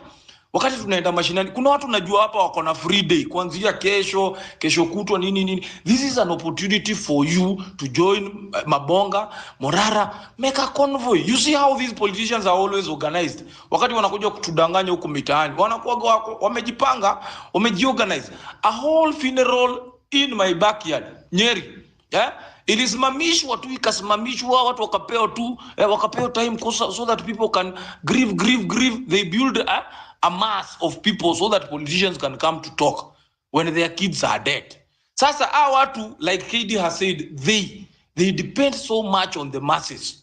Na si ati sisi tunakosa hiyo masses. Si nani amekuwa kienda huku na anakutana na wananchi na wanaongea. So let us do that part. Tukisema tunaweza enda, watu wanaweza sacrifice. Kuna wenye wanaweza enda hii weekend kunaenda wapi? Kunaenda Rift Valley. There are guys in Nairobi here who are fed up with Ruto and they come from Rift Valley. This is your chance to accompany Morara and wakina Marvin and then Rift Valley. Spread that gospel. That's how our parents now watakuja kujua Ruto ni nani. Please, that's my humble appeal to everybody. Anyway, going forward, as I prepare to bring in Nonini, and Noni, thank you. We saw the latest track that you did, and thank you so much for honoring our fallen comrades. We allowed you that, and talking of arts, you are one of the front guys who have played a very important role using arts to really fight for a new Kenya and a new dispensation. I think it will only be very respectful if I give Nonini atuongeleshe kidogo. As One Kenya, I can see your hand is up, and later on Kim 001 will pick up. Nonini, your mic. Yeah, thanks Ras, nashukuru sana. Big up Binti, big up KOT, Toria, kila mtu hapa Fara na wacheki. Mwaga nasikiza tu kimya Mizani, I see you as well. Waga nasikiza tu, I like following the conversation. KD pia amekuwa hapa manze. First of all, I'd like to tell guys, do you guys know who KD is? KD is a legendary DJ hapo Kenya. KD ndio alianzisha hii mambo ya scratching even before this new DJ started. Na alikujaga yuko tu mahali tu ku US. Sijaona KD for a minute. but hii movement ili bring KD, nikaanza kuona KD anaongea, na kuna malimina KD ati tulibonga tukasema yo tuanze kuongea. It was just organic. Ye mwenyewe aliona what's happening and he started speaking out, same way as mimi tulikaa chini nikaona what's happening and I started speaking out. So hii movement yana nataka tu ku encourage leo, don't feel like ati there's a leader ama kuna mtu lazima akwambie vile utafanya, ama kuna mtu atakushow how you're supposed to talk about bad governance and corruption to call it out. Hakuna mtu anaweza kushow hizo vitu. Hizo vitu zinafaa kuwa personal. Wewe mwenyewe unafaa kuona hii kitu haikai fiti na mimi. How this country is being run is not feeling well. It should be a personal thing. Ikiwa personal, then hatutaja kuzusha ati kuna leader, kuna mtu sijui analipwa ndio afanye nini, because you're not following. Wewe follow mtu, you're not following anyone who's telling you what to do. It's about how you feel. Wewe personally kama Mkenya unafilaje? Do you feel the country is being run well? If you feel that the country is being run well, then well and good, unanyamaza. If you feel that it's not being run well, then well and good, unaongea. It's a personal thing. Before niendelee na make point yangu tu real quick, then I drop. Binti namsikiaga sana kutoka UK. Jana nilisikia kuna mtu mwingine UK aliongea. Just wanted to ask, kwa nini watu wa UK mko na kasauti kadogo aje? Atu demo jana aliongea alikuwa na sauti kama ya binti kabisa. So big up also you guys out there. Yeah? I know exactly who you're talking about. Her name was Yeah, it sounded like you totally. Nini anataka kuitwa kababa? Hapana. So leo nimeona kitu mimi imenijamisha kidogo, na again sijaona tweet ya mtu akitweet ndio mimi niiseme. As in, I was just watching the news and seeing what's happening, and I saw the church held a press briefing. They held a conference with the media just to call out wakichangia mambo yao watu wawili wana fight. Really? It caught me off guard. I was like, what the hell is this? Hawa watu wanaweza piga press conference kuongea mambo ya vita yao watu wawili, but watoi wameuliwa Kenya and they never not even once called a press conference. Those are the things we need to call out. Personally, mimi nimefeel vibaya na nikaiandika. Unaelewa? It's a personal thing. Sikuwa nangojea Morara aseme ama sijui nangoja nani aseme. No. It's a personal. It's wrong, bro. It's wrong. Na ukirudi nyuma uangalie how church imekuwa used to control politics everywhere in the world. Unakumbuka millennials ama hata labda Gen Z pia wali experience kitu. Chuo tulikuwa na kitu tulikuwa inaitwa CU. Mko mnaekewa CU. Yani mmeanza kuingizwa mambo ya church tangu chuo, imeanza kuwa programmed in tangu chuo. It's been used to control people from school, alafu inakuja mpaka ina affect watu in life. Hiyo CU ilikuwa inaekwa hapo ati lazima muende CU, sijui muimbe. I have nothing against God. Mimi niko na personal relationship with God. Pia again hakuna mtu anaweza ni show venye mimi nafaa kuombea Jaja. Unaelewa? Jaja ni mwenyewe nijue niko na relationship gani, na nikiamka daily I can breathe in and out, man. I thank him for life. Unaelewa? Hiyo ni relationship yangu, na hakuna pastor anafaa kuja kuniambia ama kuvalidate my relationship with God. Na hiyo kitu tumeanza kuinstiliwa tukiwa watoi from siku za CU. Mimi nilikuwa naingia CU just because it used to offer me a way to get out of your boarding school. Ilikuwa boarding school ingine ilikuwa Ukambani, huko imekaa Ukambaya. I think it was a military camp. So kuingia CU you get those unaweza toka nje ya chuo, unajua mafankie na manini, but control started there. These churches, man, say church, there's nothing wrong with religion. Religion is perfectly okay, but kuna watu wamekuwa hapo that are staining the name of the church. Mpaka wanafanya watu siku hizi wajisikii na mambo ya religion. Watu siku hizi wamedecide wacha tu mimi nikuwe na relationship yangu na Jaja huko kando. That really like brush me in a wrong way. Na si need mtu yote aniambie. I need to speak up about it. It's a personal thing. I like what everybody is doing. Hata ukisikia mtu analipwa, as long as ana call out bad governance, ana call out corruption, it's okay. You can watch their moves. The minute tutaanza kuona mtu anatry kukusway in a certain direction that you do not agree with, hapo ndo unamuondokea. Unaelewa? Kama saizi hapa KOT by morning, hiyo kakitu itaingia, at least uko na kitu yako unaweza fanya huko, usijali. Hiyo pia unajua tukikutumia kakitu hapa watu wanaweza sema uko funded. Unaelewa? Haina shida, bora you are doing the right thing. Unaget? So stop worrying about other people. What is the movement to you? What is the movement doing to you? How do you feel about it? If the other person you feel like is doing good, na hata kama anaitisha do ama amefandiwa sijui na nani, as long as they are doing the right thing according to your principles and what you are fighting for, it is okay. Unaelewa? So utakuwa confused every day ukiamka uingie kwa spaces ama uingie X uangalie, you not be confused because you're not looking at anyone's tweets, you're just looking at what's happening in the country. And if it doesn't sit right with you, that's where you speak out. Asanteni sana for my little moments. Nimeshukuru sana. Endelee na conversation. I just wanted to encourage you guys. Movement iko strong. You can be a Morara by yourself. Morara anafanya mambo yake. Collins pia nasikia yuko huko anafanya mambo yake kwa machurch, manzee ana sensitize, ana inject. Hii spirit ya kuinject, hakuna mtu anafaa kuambia. Wewe mwenyewe tu unaifanya. You are a Morara, you are a Collins, you are the movement. Very true, my brother. Very true. Binti, as I digest what Nonini has said, unaweza Before you digest, and I KD, just can go. see KD. Yes. Thank you very much. Thank you for your injection. We appreciate you always turning up. Thank you for being a comrade in this journey and for giving us our anthem, second anthem, but our anthem of I'm Offended. KD, I know you want to just go straight after that. So KD and Delaya. So, Binti, KD, just a minute. I want you guys to, I want to request you guys to give me only 3 minutes. Yeah. There is this guy called William Ruto. He has been on CNN. Yeah. And I just want you guys to give me just 3 minutes. Musikize kidogo tu. Just 3 minutes. Everybody watched what happened in your country not so long ago. You are under a crippling debt, and you were trying to figure out how to repay the IMF debt and others, and you wanted to impose taxes which are very few and scarce, actually, in Kenya. And it backfired. People came out onto the streets. You tried to restore order. There were many people in those protests who were killed. And then you had to walk it all back. So firstly, did you do the wrong thing by sending the troops out against people who were protesting that they couldn't afford these taxes? For your information, Kenya is a robustly democratic country, and protests are part of our democracy. The freedom of people to associate and to choose what to do. And that is perfectly in order.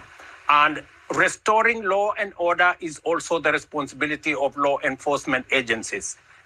What was in Nairobi, apart from the protests, were criminal gangs that burned down parliament, burned down the Chief Justice office, burned down people's property.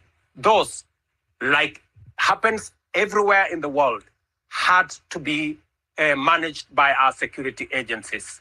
And any excesses that may have occurred, there is an independent policing authority that investigates and takes those who may have overstepped their mandate into account. So what happened in Kenya is perfectly in order. We are trying to manage a situation. As you have said yourself, we have serious debt issues. We have a world that has serious climate conditions. We swung from a flood into a drought, and we have serious issues, and we're trying to manage and mobilize domestic resources, working with different actors. If it doesn't work, we tried a different way. Kenya is now stable. We are moving into the future in a predictable, orderly manner because we are a democracy. Mr. President, how will you do that? Because clearly you were advised by, I assume, your own economists and international economists that you needed to start raising funds. You needed to get some taxes or however you raise your funds in order to pay down the debt and to, I guess, pay for development. What is your next step on this issue? How will you do what you need to do without, upsetting the people who can't afford it and trying to satisfy your own people? It is always a balance.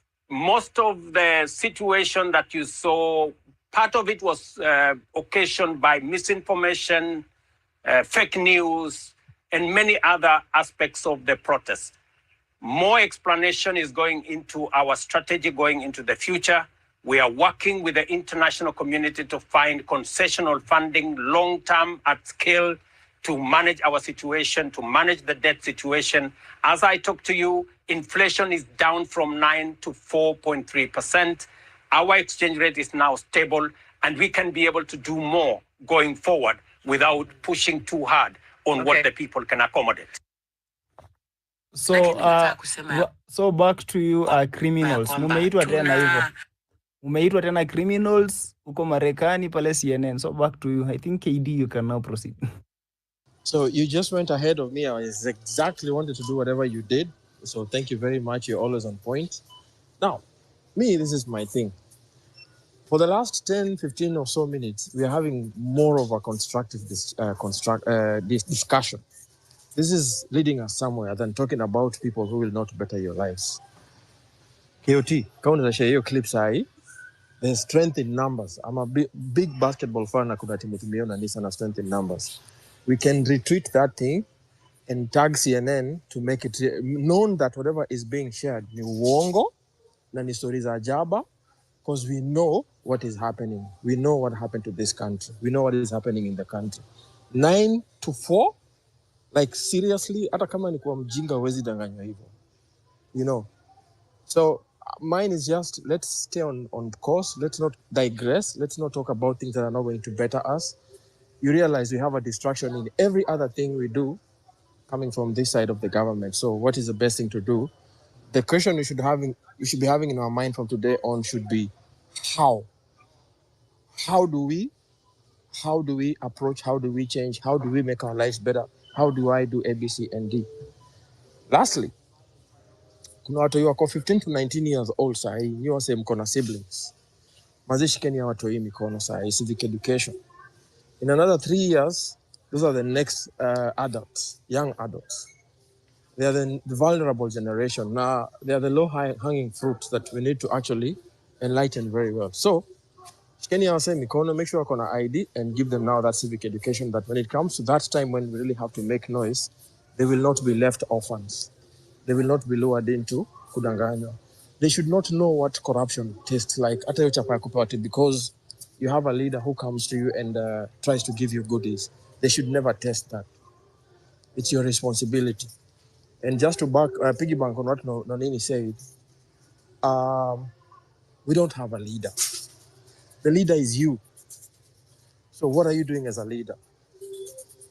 What role are you playing to make the life of the person next to you better? Huwezi kaa hapo sema ati mimi ni wa Netflix or popcorn. You have to do something. It starts with you. Thanks.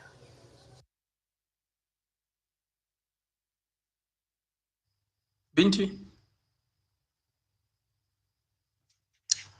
Okay, Binti. Binti is not there. We have to... Polani, guys, Ras, I was busy typing. I'm trying to retweet that thing, that video. encourage people to go to the CNN website.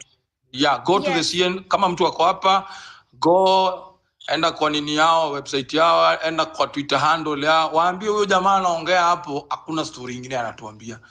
You are from Kenya, na hizo ni stories za jaba anatupigia hapo hivyo. He killed people. You have those photos hapo hivyo. There are those photos za maandamano zenye wasi wetu wamepigwa manini. Tag CNN so that, you know, one thing with this guy, na tumesema hapa time and again, William Ruto, the only thing ako afraid squeezy, yani yeye anapenda ku create perception. He goes to wazungu, paints an image that everything is all right. Kila kitu iko sawa. And that's why unaona he's downplaying everything. Hata unaona anasema hakukuwa, it was not a big deal. It is not like the way you guys saw it. Hii ni kitu tu ilikuwa imehappen out of misinformation na hivi unaona. And that's why unaona sai currently they have to find a narrative yenye watakufa nayo, hata wakienda huko majuu wakiulizwa wanatafuta narrative yenye watakufa nayo. Unaona sasa anakufa na narrative ya kwamba no, it was just misinformation. The finance bill was okay, but hao watu ni vile hawakuwa na hiyo informe. Right now we are working so it tells you the truth that William Ruto si ati amemalizana na finance bill, so he incorporated the people to come and Ras. Yes. Sorry, Ras. Yes. How? Forget about that guy. Let's go how from this point on. He will not stop. We'll expect another one tomorrow. Let's do the house now, please. Oh. Aisha. Okay, thank you, our elder. Thank you, our elder, for bringing again sanity and order. Now, Binti, who was our next speaker? And I think we need to drop some of the people so that, because we're having so many requests to kuchini na hawezi accept wengine. So I would kindly request some of you to drop so that we can accommodate others, especially if you've spoken, you allow others to come in. Especially these are now where the diaspora comes in, so many people, and I know they are very much concerned with what is happening in the nation, and they would want to listen and contribute. Kindly, if you've spoken and you feel like you've exhausted your point, you can drop, or some of us can drop you on this other end. So the next speaker, Binti, you had one, or I give some? Yeah, it was. Yes, it was gonna be either one, Kenya or Kim001. They have the hands up, guys. That video, wallahi, that video has made me so mad. Please go to CNN. I'ma go to KOT's whatever he's tweeted, retweet it, and make sure that you tag CNN Africa, CNN Breaking News, CNN whatever World News, whatever it is. Tag all of them. They need to know. Yeah, and let me tell you guys something. On this side of the world, that's what happens. This guy lies, and he comes here and he tells us such sweet nothings. This is the biggest gaslighter we have in our country. The biggest gaslighter. Kim001, number one, Kenya. One of you, just go ahead, please. Hello. Hey guys. So Hi. yeah. So thank you Binti Africa, KOT, na Ras G nimemsikia. Kwanza KD ameguza point yangu yenye nilikuwa nasema. Hakuna kitu mbaya kama underestimate politicians. Those people are not stupid. Tunafai kukuwa ahead of them. Like hao watu wanatuplanianga tu kila mwezi kuna kwa na issue, they are done deal. Alafu unapata issue kama ya ABC. Wase hiyo tunalambishwanga tu sakafu. Kama sahi issue ya ABC inasongeshwa tu. Tukaribu kufikia uchaguzi tutasikia mwaka uchaguzi inaahirishwa. Kwa sababu issue ya ABC ni very critical. Na sahi tuki lose to focus. Issue ya ABC itarukishwa tu hiyo venye inarukishwa, kwa sababu unaona hii mwezi tunaingia hii wiki tena issue nyingine imeingia, sijui sharp. Like what the fuck bana is happening in this country? Bako una take a break, like uko like what is just not happening? Ukiangalia news sijui mambo ya impeachment. Yesh. Lakini civic education is the way. Me personally I'll take a break online, kwa sababu sometimes unaingia X umechanganyikiwa and you're like what is not happening here. Wengine mistrust among us and many aspects, kwa sababu unajua kama sahi politicians wata notice kuna mistrust among us, imagine watakuwa na plant an issue, tunashindani hapo kwa issue moja, at the end of the day wanajua Kenya wanafanya. Unapata mwaka imeanza imeisha, inafika mwaka uchaguzi, IEBC jaundwa, hakuna marked boundaries zenye zimefanywa and everything. Unasikia uchaguzi itaahirishwa kwa sababu hakukuwa na planning ya kutosha. That is the thing. Alafu sasa unapata mjinga kama Samson Cherargei hakuna the audacity ya kutuambia hapa ati presidential term limit inafai kuongezwa. Like how is he stupid and useless? Like that man is stupid and useless. Yani kuna other bills Kenyans are suffering, alafu mwingine anafikiria venye how you can increase term limit. Hey, it is a wake up call in Kenya. It is always a wake up call. Like when Binti Africa amesema, like Ruto is the biggest gaslighter, and every politician, like sahi politicians wenye sahi Kenya ni gaslight. Kwanza mwenye sahi anaimpichiwa acha impichiwa aende nyumbani. You cannot be a tribal bigot and pretending to be the savior. Kama wewe mwenyewe hiyo serikali una feel ni shenanigan, why should mbona haja resign? Mbona hajatuambia ni akina nani walihusika na hao watu 60 wenye walipigwa risasi kwa maandamano and more others wenye wako still not found? If is genuine, hii ndio mambo ya sympathy. Like I wish the society enye tunaishi wangekataa mambo ya sympathy. Sympathy ndio imetuweka hapa sasa situation enye tuko. Sympathy ndio iliingiza Ruto kwa power. This sympathy politics cheap. Wananifinya, wanatumaliza, wapendi watu wetu. Hii kabila nini and nini. Hi, what the fuck man?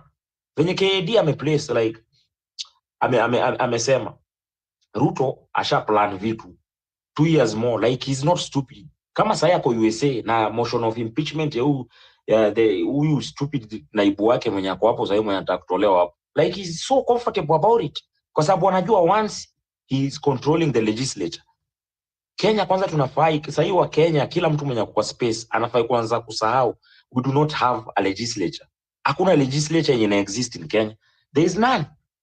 Sasa ni myopic, they just cheer. They are the yes men and the yes women in parliament. Sasa bili ikiingia tu bunge inapitishwa kwa sababu hao ni cheers, hao ni watoto wa nursery, they just sing to the choir. Once their pocket iko fiti, they just sing to the choir. They cannot help anybody. Wamesha stood so low. They are very myopic, wako loud, topics zenye wana discuss huko, they do not make sense. Sasa huwezi kaka hivi chini atu unaenda kuangalia kama motion kwa bunge kwa sababu there is nothing enye iko interesting pale enye na make sense kwa sababu wanaongea vitu myopic, stupid things, wanapitisha vitu hata zi make sense. Yani sahi Kenya tuko at a state haujui kama tuna progress ama tunarudi nyuma, but one thing, hakuna kitu mbaya kama society yenye iko arrogant ya kusema politician ni mjinga. They are not stupid. Sasa wanatugeuza, ni hii wiki Adani deal, hii wiki ingine Chief, hiyo wiki ingine another thing, hiyo wiki ingine another thing. Mwaka inaanza inaisha, scandals in scandals out. Issue ya IEBC ni kusongeshwa tu, inasongeshwa. Ikishakaribia tu uchaguzi tunaambiwa uchaguzi imepostponediwa due hakuwa na planning, hakuwa na funds. That's where we have reached. Hapo ndo sasa tunaelekea tukiangalia mchezo Ruto venye inaelekea. We are tuko pabaya. Kitu yenye iko ni chukuanga jukumu. Ukiwa uko kwa ground ambia wase ubaya kuchoose bad leadership na sympathy. Anaumizwa, anafinyiliwa. Kwa nini kama anafinyiliwa mbona asiresign kwa that position? Angoje siku ya uchaguzi ya seek fresh mandate kama anaona serikali ni mbaya sana. Why? Lakini sasa hii watu wameshaanza sympathy and stupid things. Wanafinyiliwa, anafanywa nini? Why? It doesn't concern us. Kwanza sasa hii tungewaacha politician wapigane wenyewe kwa wenyewe. Let us wacha sisi tuko spectators. Kwa sababu pia hao wanatufanya huko kwa ground. Like kama sasa tribal card ikiletwa, sisi ndio wenyewe kwa huko kwa ground tutapigana. Sasa ni saa ya kuwatch politicians wakipigana wenyewe kwa wenyewe. Fair enough. Wacha pia sisi tupate cinema entertainment. Atusiwapatie time ya kuallow ati ni sympathy sijui ati atatolewa nini. It doesn't help us. So KOT manze, big up kwa Kenya mnafanya na Morara. Nilisema next time like mkipata time mimi niko nai Choka area. Nimejaribu na kuangana kwa sababu niko na a small business na operate karibu na stage and I'm like najaribu kuweka civic education kwa hawa si wanduthi my youth wenye wanapita hapo and everybody. So you are welcome to Chokas kwenye mnaweza arrange ama mtanipin next location mnakaa Choka tuna debunk kwa soko mzima ya Choka cause we need those microphones equal loud and speakers like utan DM, I'll send you my number, utan DM like you are welcome here. Like tuingie soko to debunk hii soko mzima kwa sababu we cannot be having our people going to election to vote out of sympathy because hii sympathy ndo inatufanya tunapata these are the results. Unaona mtu Kenya anaenda kusema kwa CNN, seriously what is he saying there? Like ati huyo ndio leader. Like hata wazungu wanaweza tuangalia kwa population. Unajua sahi in Kenya and Africa as generally wamefanya democracy na kwa illusion. Like democracy kwanza in Kenya is an illusion. Democracy is an illusion. Ni kama tunaisomanga tu kwa kitabu like rule of law. Sahi katiba inarepiwa over and over like the constitution is just being raped. Over and over ulishachoka. Sahi democracy imeshageuka an illusion. Ni kitu yenye unasomanga tu kwa kitabu enye exist in real life. Inarepiwa tu on a daily basis, unapatanga tu law breakers. Mtu kama Masengeli angefai kukuwa na serve sahi sentence yake huko ndani. Sahi alishatishia judge. Unaona judge ali withdraw kwa hiyo kesi due to personal reasons. Alafu akasamehewa like Masengeli alisamehewa. Sahi mtu unajiulizanga what happened ikafika kwa hiyo judgment. Alafu Chief Justice mwenye ako kwa hii Kenya, oh my god, huyo mumama, she's a waste. She's a total waste. Like seriously, anafanyanga nini? Anafanyanga watu wauawe, she's not talking. The constitution is just being raped, she's not talking. She's just there. I hate that. Mimi nachukia Chief Justice mwenye ako Kenya. She's useless. Like kwa hii course tangu ianze hakuna Kenya amefanya. There is nothing good enye amechangia to the cause. She's just there.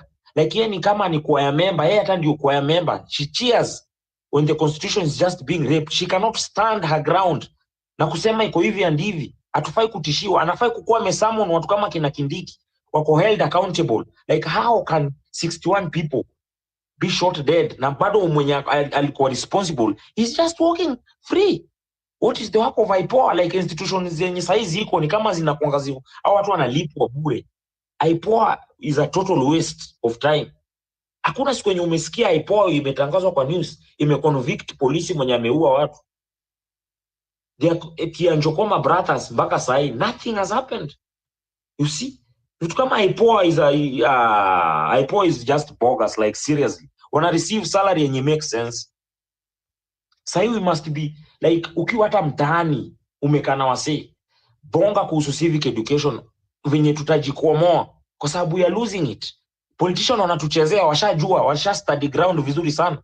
Sahi mtu kama Ruto alishaunda Pentagon kitambo sana, shajua. Ali Hassan Joho amereplace Najib Balala ule mwenye alikuwa hapo tuosema. One Kenya. Ameshachukua the cost of living. One Kenya. Wacha mimi niko na nitu kidogo. Umerealize umerudi mali tumetoka tunaongelelea hawa sasa. Mimi ndo katuongezea tutasaidia.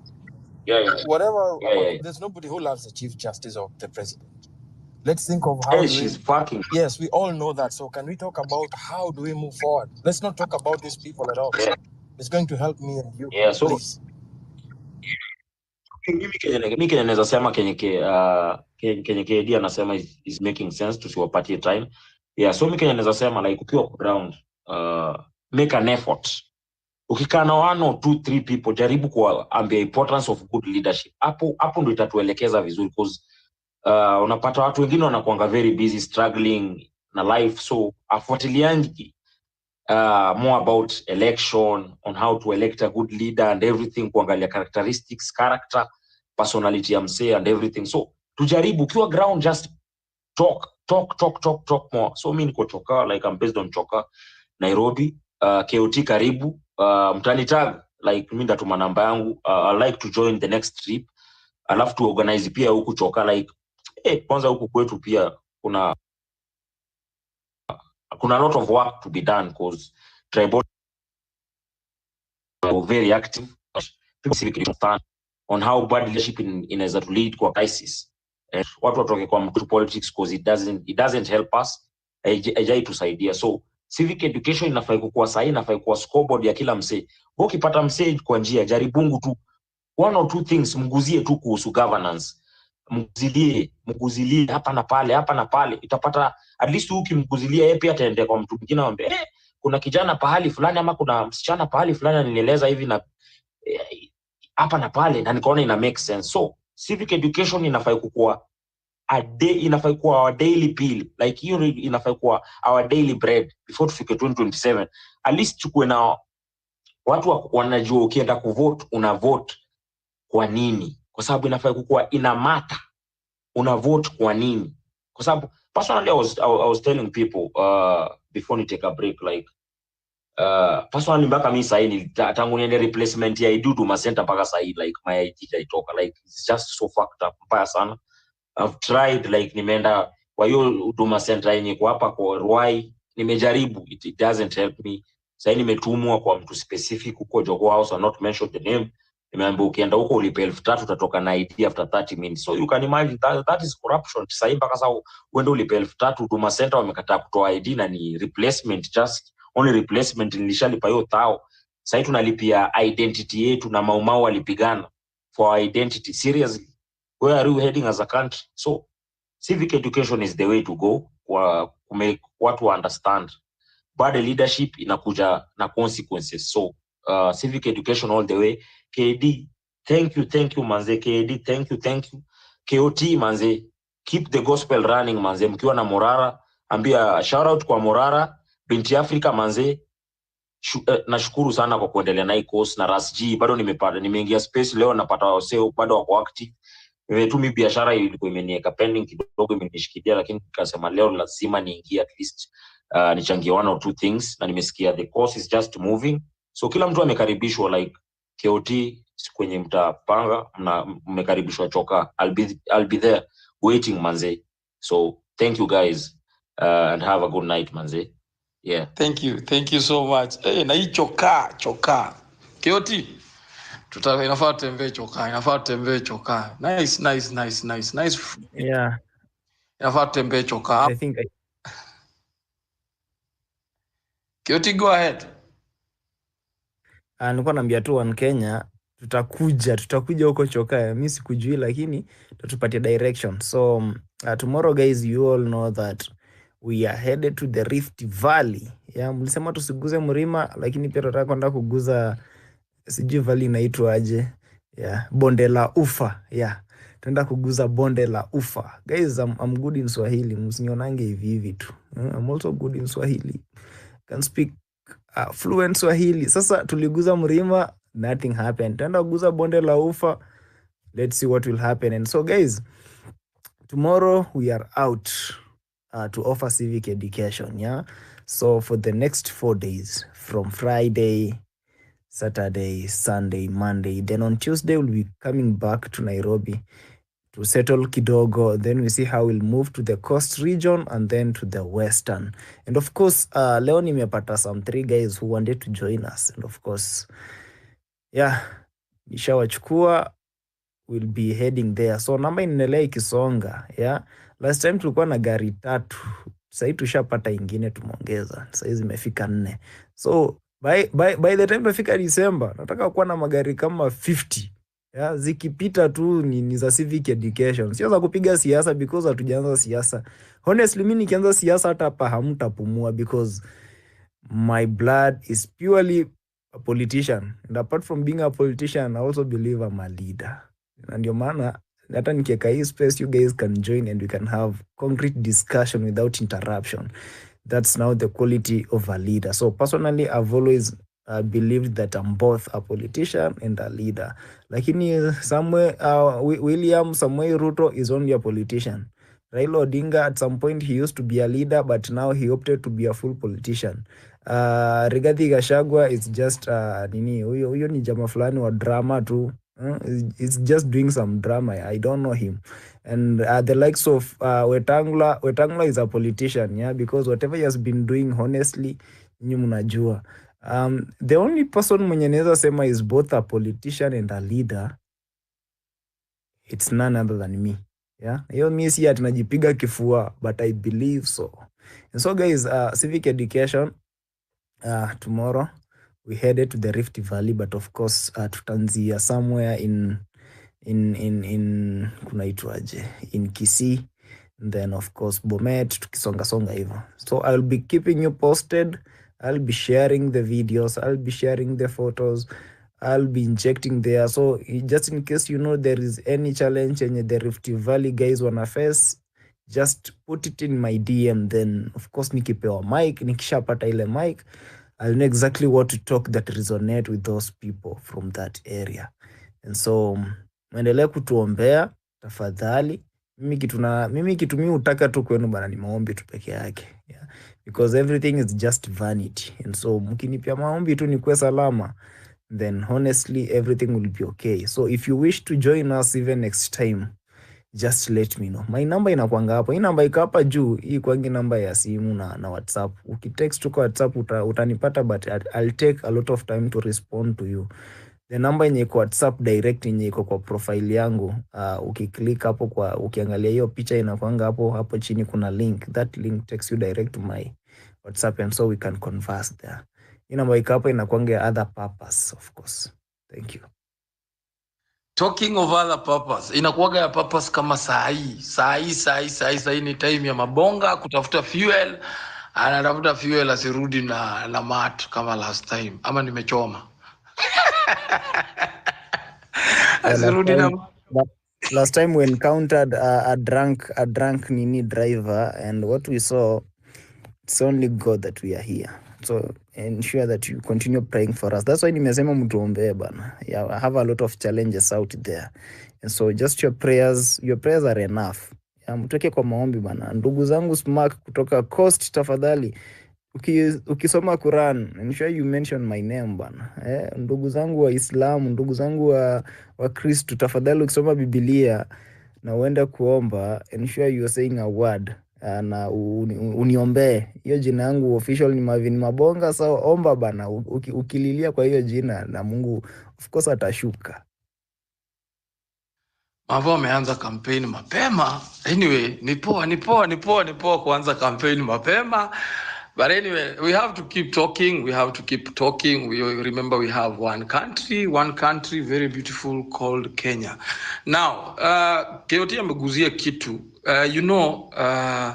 This is like taking a risk. Yeah, it's the biggest risk. It's the biggest risk fighting for your own country, fighting for the flag, because sasa hatuna mtu yoyote wa kutupigania. And this one comes with a lot of, like I'm saying, risks. It is my appeal. Wakati KOT, Morara wanakuja kwa ground, remember, we are already threatening an empire that has been existing for so many years. The political empire ni a very organized empire. Ni watu wamekuwa kwa hii game, kwa hii mchezo for a very long time. So in terms of organization, the dirty way, goons huku chini, wanakuwaga wamejipanga. So it takes good Kenyans, mimi na wewe, kuprotect watu kama wakina KOT na wakina Murara. So let the happenings that took place in Embu, where a very one of the most controversial MPs he's called Ruku. Remember, Ruku is one of the individuals who at some point wanted to introduce a bill in parliament to curtail our freedom of expressing ourselves in demos. Huyo jamaa alikuwa ametokea na he really allowed the people of Embu. They dealt with him hapo kwa hapo. So whenever this convoy comes, whenever these guys come, it is ni wewe na mimi tunafaa kuwapea ile security. Let us protect our people. That's the moment you engage with them, because when politicians wanakuja chini, wanakuja kwa ground, wakati Ruto wanakuja huko, the first thing he's surrounded by and surround you na all arms of security. Sasa sisi hatuna hiyo nini. So it takes Kenyans of goodwill kama wewe na yeye to protect, because this comes with a lot of risks. But we need again not to buy the fear. We need to go outside there, because sisi ndio tunafaa to liberate the country. Moving forward, I can see a couple of hands up. I don't know if it is a reply. So let me start with Sir. Sir, unanisikia? Thank you very much. I don't know if I'm audible enough. Maybe you can confirm to me. Yes, you are 100%. Hello? Yes, you are. Go ahead. Thank you very much. Number one, I want to start by applauding all the speakers who have come on board to discuss the various key concerns about our trajectory as a country, where we are moving to. And I want also to, in a very brief, to also to stress my points, respective of how we feel that we have a country that we feel that we are not governed in the right manner that we expect as the constituents. So today, as we all gather here to discuss all these essential key issues, we feel like in many recent times that we have seen foundations of our democracy have been shaken a lot. The rule of law, which should guide our actions, decisions, are being undermined. So the law itself, this culture that our leaders have put in all these sectors, starting with the judiciary, the legislature, and even the executive itself. Look at also the oversighting bodies like the ESCC. These are bodies that are supposed to come on board and put our leaders to account. But one of the major concerns is that these institutions were established to protect our rights and ensure that our leaders act responsibly. But look at what is happening. These bodies have totally failed to fulfill their responsibility. And that's where our question comes in. When will these bodies realize the urgency of our responsibilities? When will they realize that, can we now put aside the politics? Can we put aside the favorism? Can't we come and do the check and balance? Can't we have a country that is progressing in terms of economic, in terms of socio-political, in terms of putting all the sectors aboard so that we can create job employment for youths? Look at the graduates that universities produce every year. Where are they going? They don't know. They don't have a plan. They're just there. They just having a government that doesn't have a clear plan, a roadmap on what they're doing. So as I move on, we can also say that we as the citizens, we feel that we have that disconnect from the government because number one, many of us have lost trust in this system. I bet no one can put trust in this. No one can come and say that we all trust this government. We have totally disconnected ourselves from the trust to this government. And it deepens the gap between the government and the people. So we need to recognize that governance is not just about those in power. It is about the responsibility they have to serve the public. When this bond is broken, the future of our nation becomes uncertain. Look where we are as a country. Look where we are as Kenya. The second year of the government, we are seeing a disconnect from the deputy president and the president, a fallout. Surely 2 years, 24 months, nothing has been done.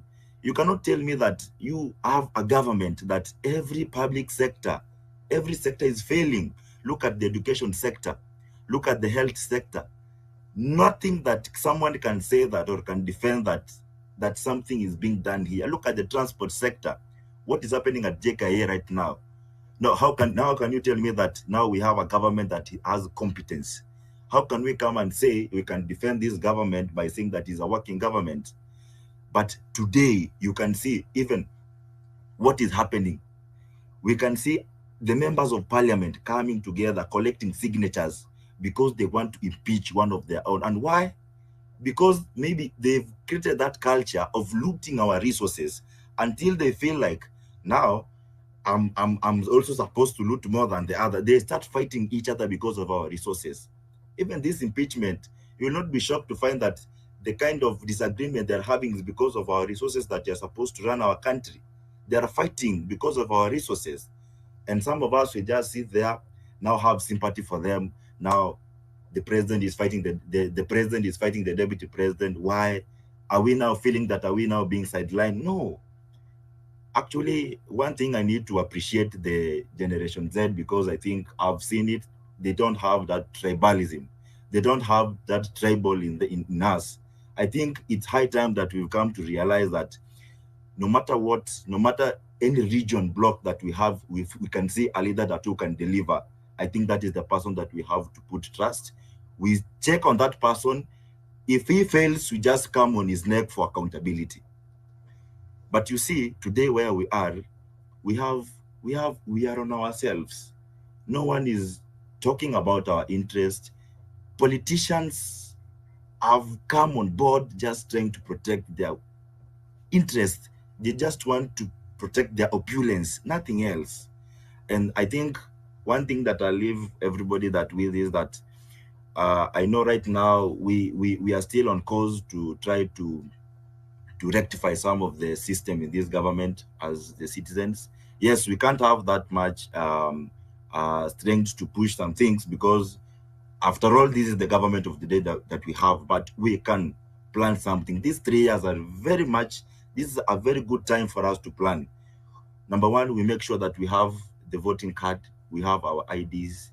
I know there are those constraints that they've put so that, oh, the Gen Z, they don't be given ID, right? But you just apply, have those credentials. When it comes for election and you just have a friend that does not have a voter, there's nothing that you're going to talk with that person. There's no way that we can just come here on online platform.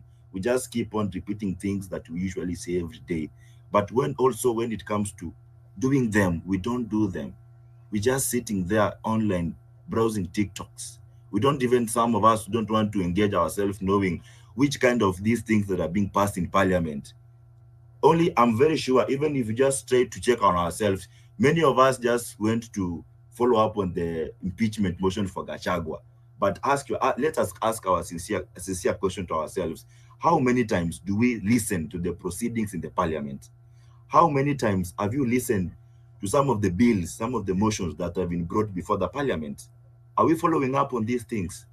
And yet when we come and just see now things are not on our side, also we come and just trying to raise questions. So my point is that regardless of anything that is happening in our country, we're supposed to keep track. Let us be on board. Let us come together and follow up on every public sector, everything that is happening, whether be it Ministry of Sport, Ministry of Defense, Ministry of Agriculture, everywhere. We occupy everywhere. And when we mean accountability, we have to be strict on it. Be it coming on streets the way we are doing it, consistency is the key. Now look at what is happening in our country at the moment. Now we are being taken away from our focus. Now coming to focus on very things that don't have essence in our country. Now how will Gachagua help me? Surely, how will Gachagua help those children who have been buried today to the graves? How will Gachagua going to help the parents who have lost those kids there? We've killed the future of our kids. We're having a government that doesn't even care about what is happening, about our kids' education, nothing.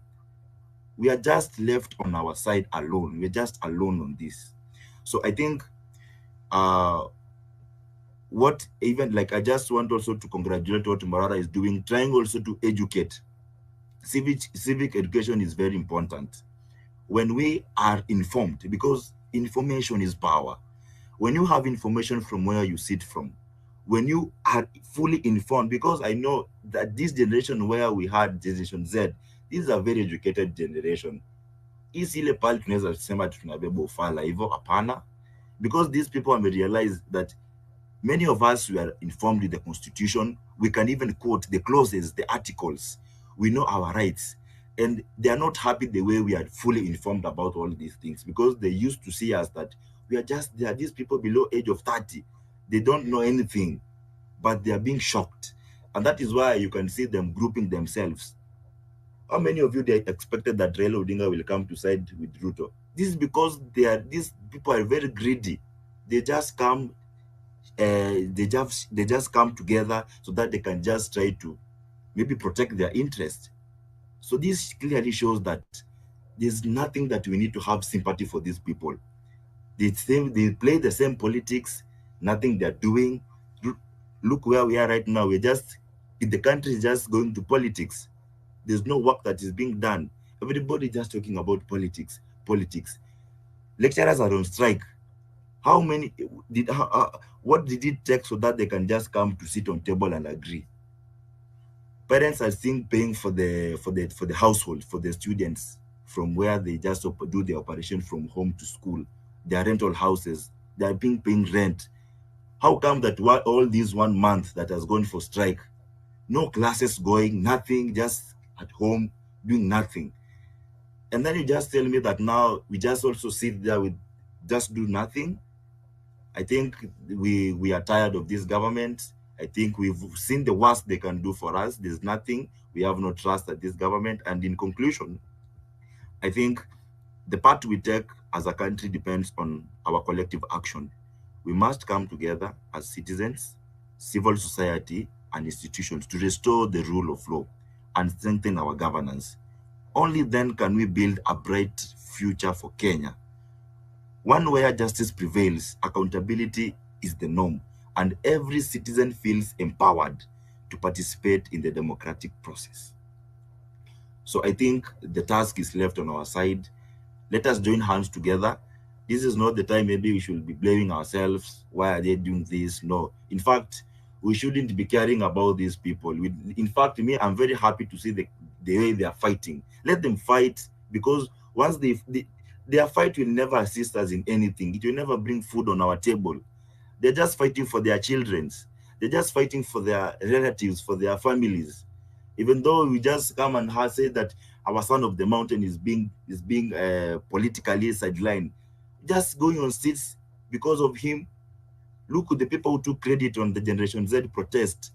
Look at the people who are being appointed to government, who took credit of our efforts we did, waking up in the morning, not even taking anything, just going to sit so that we can defend our democracy, we can defend the rule of law, we can defend this country, the future of our children, our education. They don't even want us to be educated so that we can come to put them in account.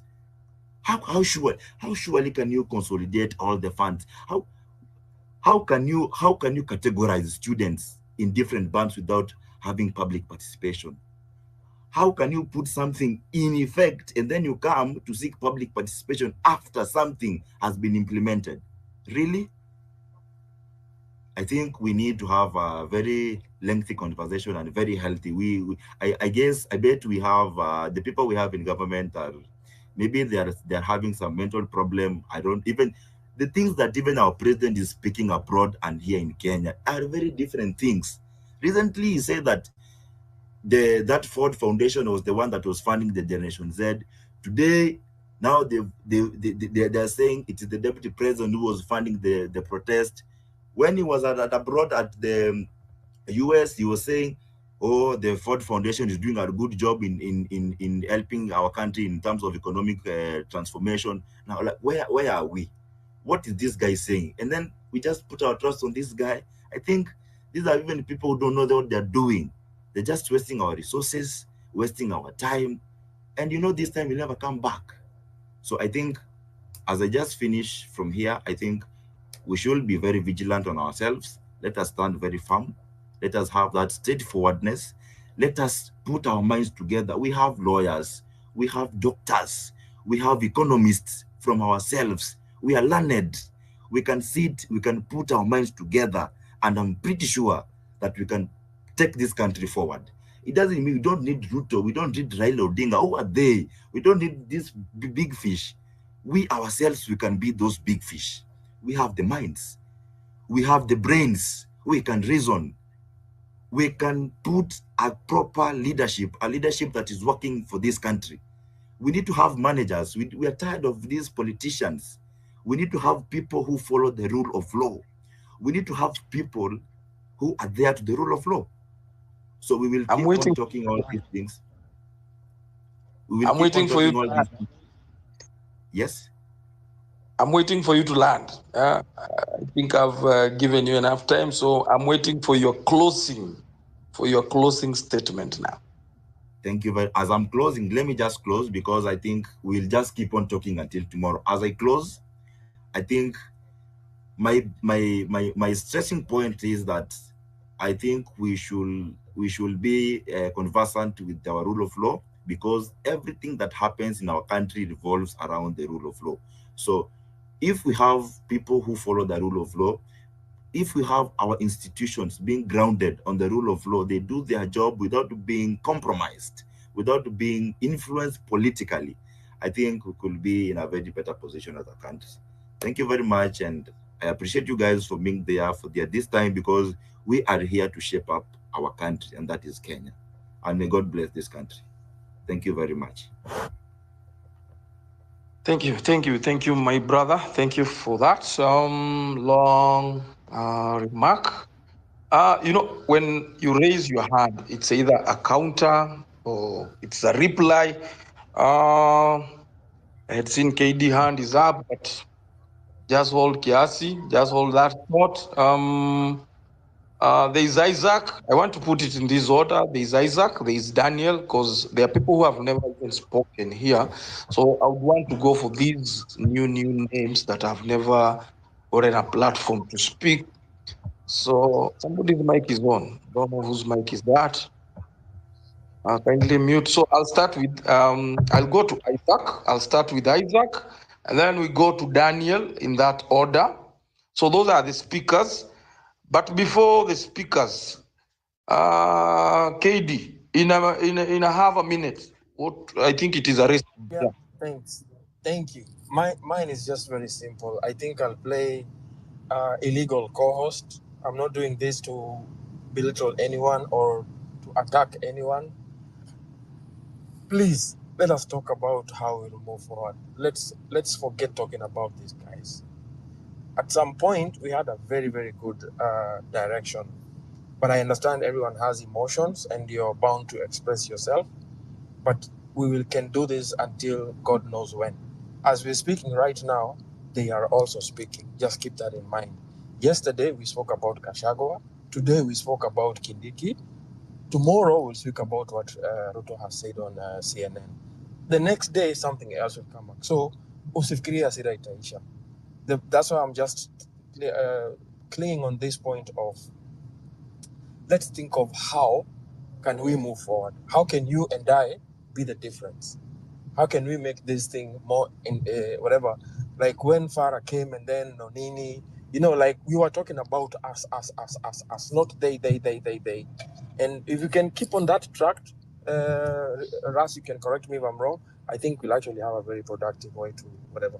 We know what all these guys have done, and it just doesn't serve any purpose speaking about them anymore because it's not going to put food on our table. Thanks. Thank you, KD. And as KD has insisted on this, I may insist. I know it is not a culture that we can pick it mara moja kwa sababu I also want KD to understand Kenyans wako bado wako na hasira, but unajua pia hii hasira tukikwama nayo sana itakuwa pia ni ngumu. Wewe ile hasira niko nayo kuchapa, wewe unaongenda kuchapa, niko na hasira hata ujui unasema nini. Nasema yani tuko na hasira ile design yenye hawa Kenya inafaa wa understand wako na ile hasira, lazima waanze na ka history waongee kuhusu wase kiasi, but as much as KD is trying to help us bring in some order and some moving forward, because right now we should be focusing on about us. Vile amesema sisi, like right now we are talking of how does Marvin Mabonga move to the ground with the entourage ya Morara wakifanya kitu inaitwa civil education. And we have said here, if one of us is going down, let us support, please. Wacha tumsaidie, tusikue tumeongea kuhusu hizo challenges ziko down. Hapa sasa tukiwa naona tuko watu wangapi? We are almost 50 something, 60 something. Somebody can do, you can do your 100, you can do your 50 bob. It is just a one way of helping Mabonga and the team go to the ground. Remember, they are taking our message down to the ground. These are the things. It is time we owned this. We need to own the revolution. Kwa sababu tukiachilia wa own the revolution, you saw what happened, The moment we relent kidogo, wanapata space ya kuingia, wanaingia na wanachukua hiyo revolution. So you can imagine an incident. Do you think mtu kama Morara ati serikali imeshindwa kumuitia kazi? So let us avoid any gap, any opportunity we get in owning our movement, our revolution. Let us do it. If it is contribution and one of us amekuja hapa, Mabonga amesema openly, mimi naenda down. Si ati na nini nimewambia, but naweza taka usaidizi ya 1, 2, 3. We are not saying that hii ndio tunatoa pana. Why with your 10 bob, 50? Those are the appeal. Menelewa. So that was on a lighter note. So support our brother. Secondly, KD amesema, and this one is insisting, we should tuache hii sasa kuna ka culture. Najua ni kagumu kukaacha, aka ka culture kuna wase wanakujaga pia na history. Mtu anakupigia story, ka history. Lakini ukitafuta huyu jamaa alileta solution gani huko mbele haikukuepo. So let us be, now we are going. Like KD amesema, pia wale wanaongea. These politicians, they are not sleeping. As you are strategizing hapa hivi, they are strategizing. And somebody has said they are very good in strategizing the future. They see 2 years. Wakati sisi tunaona hapa sasa hivi Ruto ashajua miaka 2 atafanya nini. And talking of that, there is Ruto was sijui kama bado wako CNN. He has been talking, amesema anasema hizo vitu hakufanya. Uongo yake ya kawaida. Go to that CNN page, when you go to KOT, and this is something that we should be doing pamoja. Wakati tunasema tunaenda kwa page, go to KOT page, kuna CNN live ameweka hapo hivyo Ruto akiongea. Go to the CNN page, ambia watu wa CNN, huyu jamaa is not even speaking on our behalf. Actually he killed people. You have those photos za maandamano watu wamepigwa. Tag them there because he likes lying to the West how good he is so that he can be given those funds zenye wanakuja kutuibia huku. So hiyo ndio information. Those are the information because everything is about perception. If he creates a perception that he's a good man, you get an opportunity to create a perception. He is a murderer, he's a liar. Go and create it in those platforms. Sawa. Now, Declan, what do you want to tell us? Your hand is up. Habari. Nasikika kweli? Oh, wonderful. That's great. Hey, it's been a long day. I've been listening. Nimefika kwa nyumba. You know, I wasn't going to say anything alafu nikasikia watu wa diaspora wameitwa, so I thought I'd say something. So hey, welele. Mtanisamee, I'm very tired. So how do we move forward as a country? Naona Mabongo amekuwa akisema hapo kesho anaenda kuinject na Morara. Watu wa diaspora bwana, tuma pesa bwana. Tuma pesa. Watu wa diaspora wako wangapi kwa hii space? Kama wewe ni diaspora kwa hii space, you can send a wave. Unaweza tuma emoji. Na pia tuma pesa bwana, tuma pesa. Send Marvin Mabonga money. There's not much you can do now, just send him money. Nilikuwa na transfer. I'm sorry, I don't want to talk about. I'm actually so upset about that CNN interview. I've not listened to the whole of it, but I heard the part that some of it that was played in the space, and I heard the part specifically about the exchange rates. And I've just transferred the money now so that I can send, and the exchange rate was sky high. So I don't know what this guy was talking about. Anyway, what can we do to kind of change the direction that we're going? I think everybody is doing something. I like the idea of recalling the MPs, as simple as it sounds. Somebody talked about IEBC. The issue of IEBC is real. There's no recalling of MPs that will be done if there's no IEBC. So we need to look into the issue of getting IEBC back, however that may be, whether it's legally, whether it's through protests. It's definitely something that needs to be carrying a lot of weight, and we need to find a direction on how we want to get to that point. Because as we, for anything to happen, for the government to do anything, the MPs are the checking balance. The MPs are the checking balance for the higher powers of government to do anything. So that's why the MPs are usually bribed, or they're usually intimidated, or they're usually told utapoteza kazi, or they're usually brought in on the deal if Ruto wants to push for something. So it's very important that we don't forget that we really need to call these guys back, and we need to replace them with ourselves. And we need to make sure that when we go in, we have majority inside the parliament. So every time whoever is in the seat wants to do something crazy, sisi tuko tu hapo, hapana, hiyo hawezi fanya, hiyo hatutaki. That's something that we definitely need to think about. Number 2 is definitely being unified. I think Farah and a few other people talked about people wanting to be the person who is always talking, ama yule mwenye anaongea sana. I've been pushing the narrative, and I think I'm going to keep saying it every time nikikuja hapa juu. Kenya doesn't need heroes at this point. We don't need heroes. We just need people to serve the movement. So come, serve the movement, and go home. There's no prize here other than the country that we will achieve once we've gotten to the place where we want to get to. So peleka heroism Bali, is it heroism? There you go. Peleka heroism Bali, we don't need that. We just need people who genuinely want to push this thing and be selfless. So the way you won't be a hero is be selfless. In all the actions that you take, just be selfless. We need to be selfless so that we're able to put ourselves, our best foot forward in the movement. TBD, put yourself in a difficult position, not too much of a difficult position, but if you can put yourself in a difficult position to serve this movement. Because, the funny thing about activism and nationalism and all this stuff to do with the country, sometimes the country that you're fighting for, you don't live to see it. I've been talking to some of the people, interacting with some of the veterans who are activists and nationalists and etc. since the days of 63.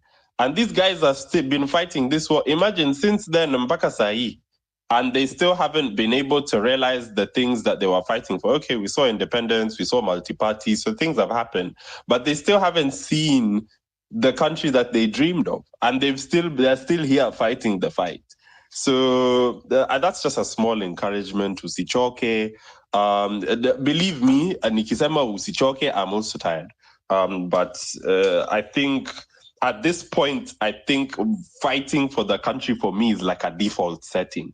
Whether I want to do it or not, Nico too, I'm always wanting to be involved in the conversation of how we're going to do that and in the actions of how we're going to do that as well.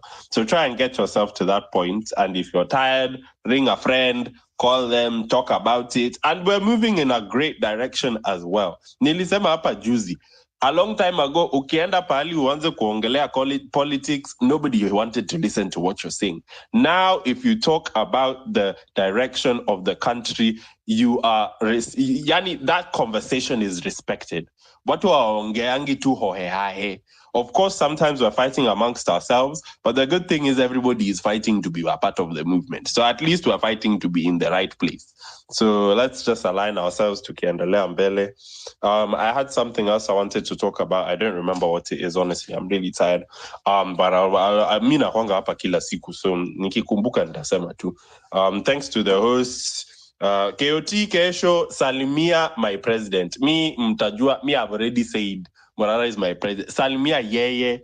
Umwambie hata akikuwa hata na 10 minutes, hata nipigie kwa hata simu. I'd love to talk to him.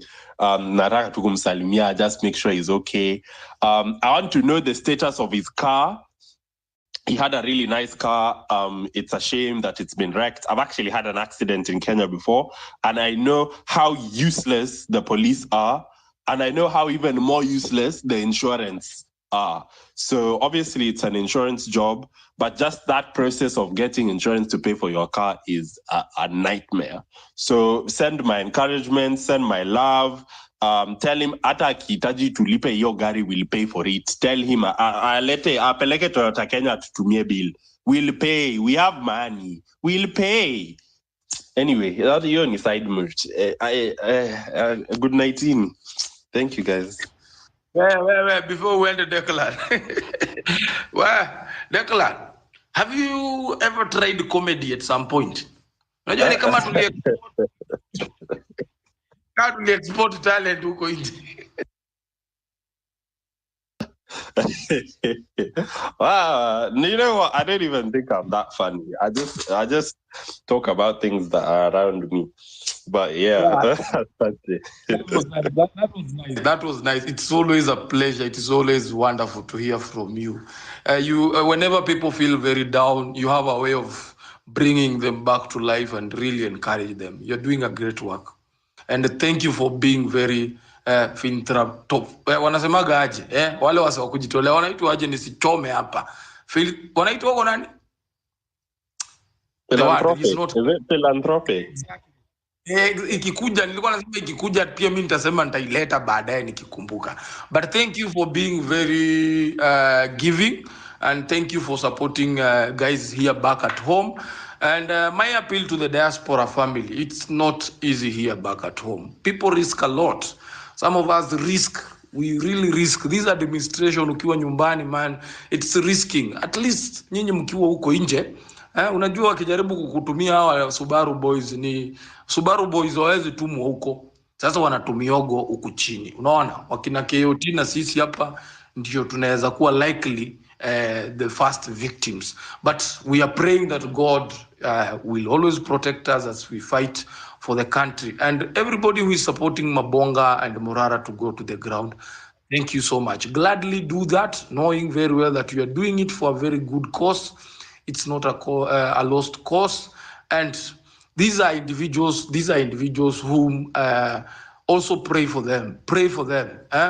Kuna watu huanza, na the most important thing ni how kumaliza.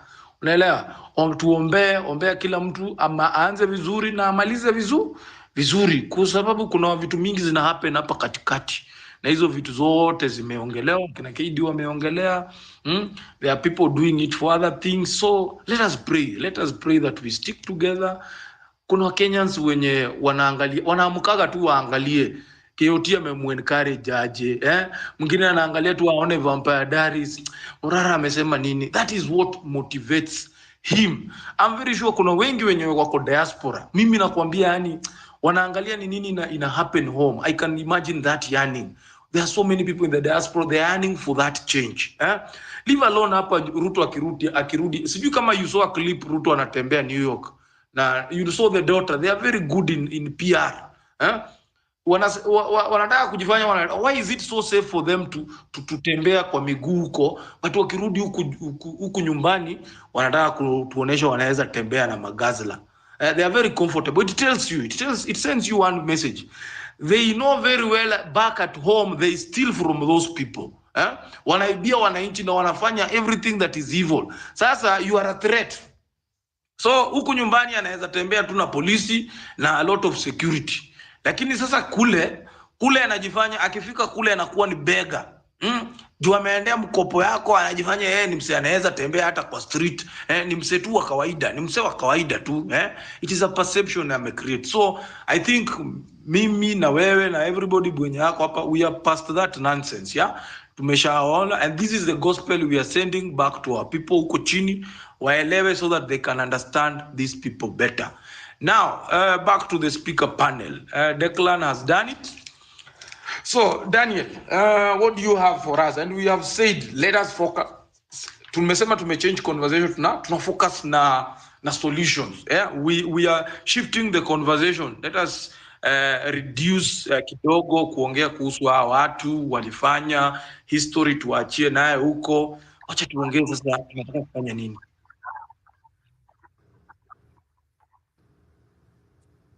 Daniel, go. Okay, I'm going to speak solution. Yeah, you can hear me, huh? Okay. Yes, So, go. I'm going to speak solution based. Yeah, I'm going to speak solution based, but also it's going to veer off kiasi, but I swear.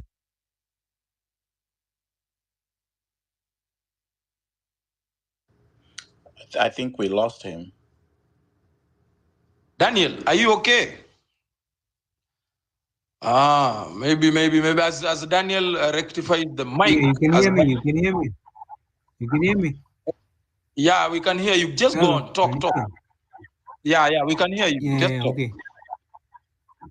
Okay, good. I was saying I'm going to speak solution based, but I might be off just for a minute. To what is happening with Morara. Number one, it's natural. It's expected. Actually, I was expecting it to be worse than this. I expected it to have an initial bubble, then it deflates kiasi, and then you actually settle on the runway vizuri. That was expected. But we also need to understand something solution-based. Number one, I highly doubt Ruto is threatened by anything we do. Number two, Ruto is 100% international PR, because that is the only thing that can actually hurt him in actual sense. The population, he has the military, he has the police, he can suppress us. That is known for a fact.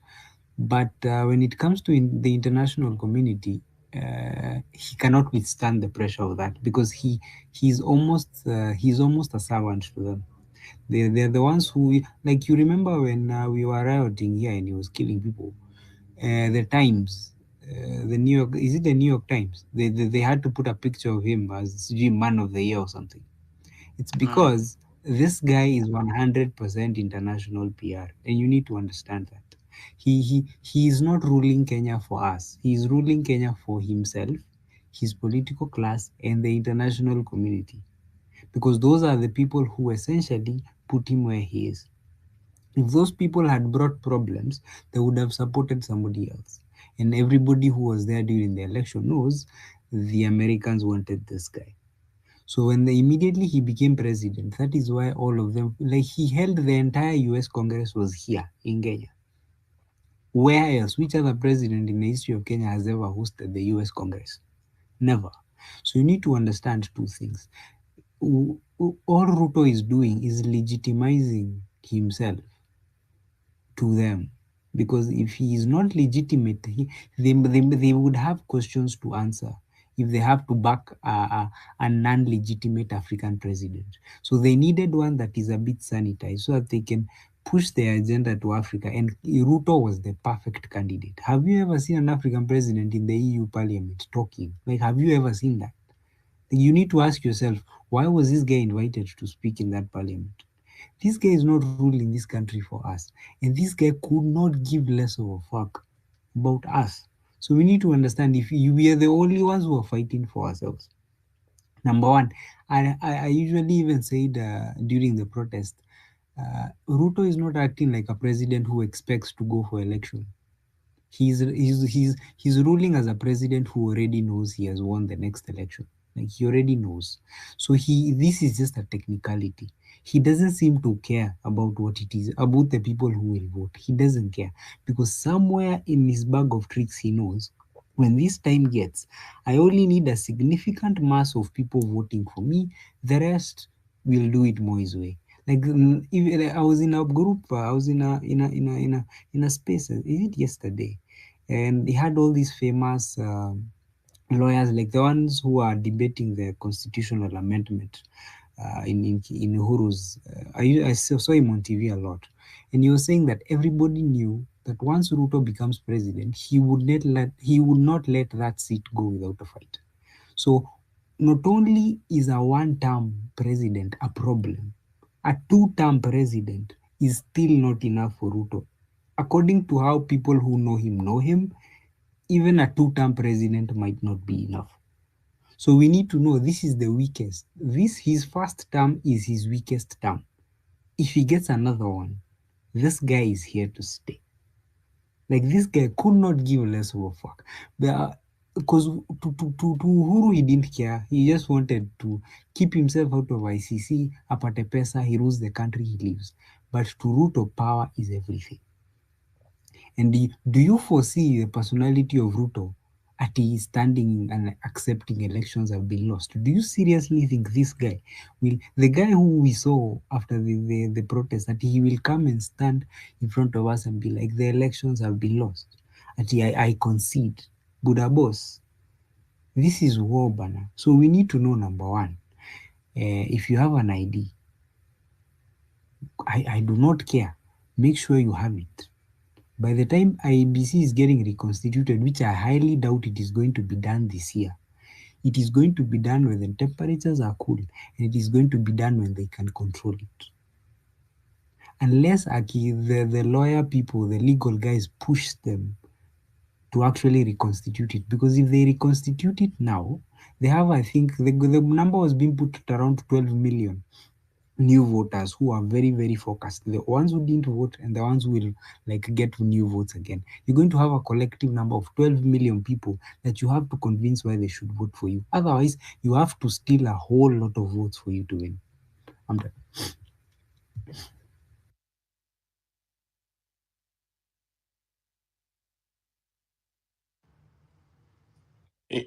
So,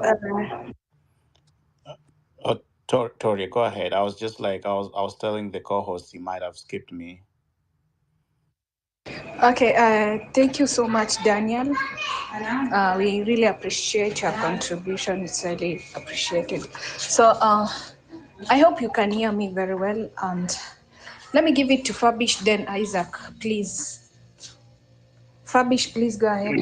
Yeah, asante sana. The host, KOT, Toria, Ras G, wala ambao muko katika speakers na wala ambao muko katika listeners na wote ambao tuko hapa katika kuchangia na kuangalia tutapeleka vipi mambo ya taifa letu. Mimi hata leo nilikuwa nimesema nitapumzika, sita labda kuja kuchangia. Lakini niliposikia kwamba wakati sisi tunafikiri tunapumzika, wakati sisi tunafikiria tuko half time, kumbe jamaa ameitisha mechi. Amerudi tena kutuita criminals na gangs. And that is why katika every space nimekuwa nimerudia mara nyingi hapa kusema, nataka kila wakati tukumbushane kwamba Kenya iko kwa vita. The country is at war. We are at war with the regime that is our enemy. And when we talk that we are at war, it is not just rhetoric. It is the reality. it is not a political statement. We are literally at war.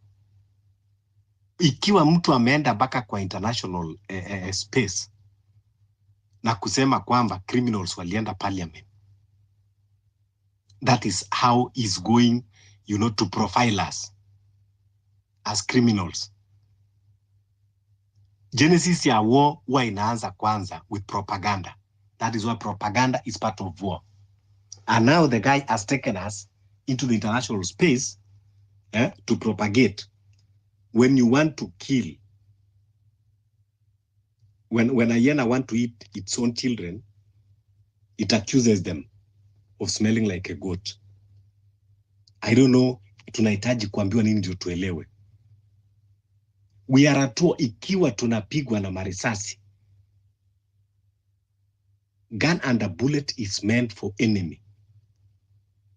So we are enemy of this state, and the state is our enemy. Kwa hivyo, ile kitu ambayo mimi nasema ni kuwa, we need to change our tactics and align ourselves with the war. Mambo ya bendera na mambo na maji. In as much as na support sana kina KOT kina Morara kwa civic education, lakini tuko na kazi kubwa ambayo bado sisi pia tunahitaji kufanya. Tusione kwamba ati tumemaliza. Tusitoke katika politics ya personalities. Tusianze kusema sijui ati Morara is our president. We not yet reach there. Tujefika huko. Tusirudi kula ambao mahali tulikweko. Tujefika kabisa huko. Nobody is our president. Morara is our brother, is a revolutionist, kama sisi wote ambao tunapigania. Please, let us desist from personalities. Because personalities, it will make us relent, it will make us divert our attention. Now we need to strategize fast, because you cannot fight when you cannot secure yourself. I repeat, I say we are at war. Number one is to know how we are going to put your safety first and the safety of others in our society.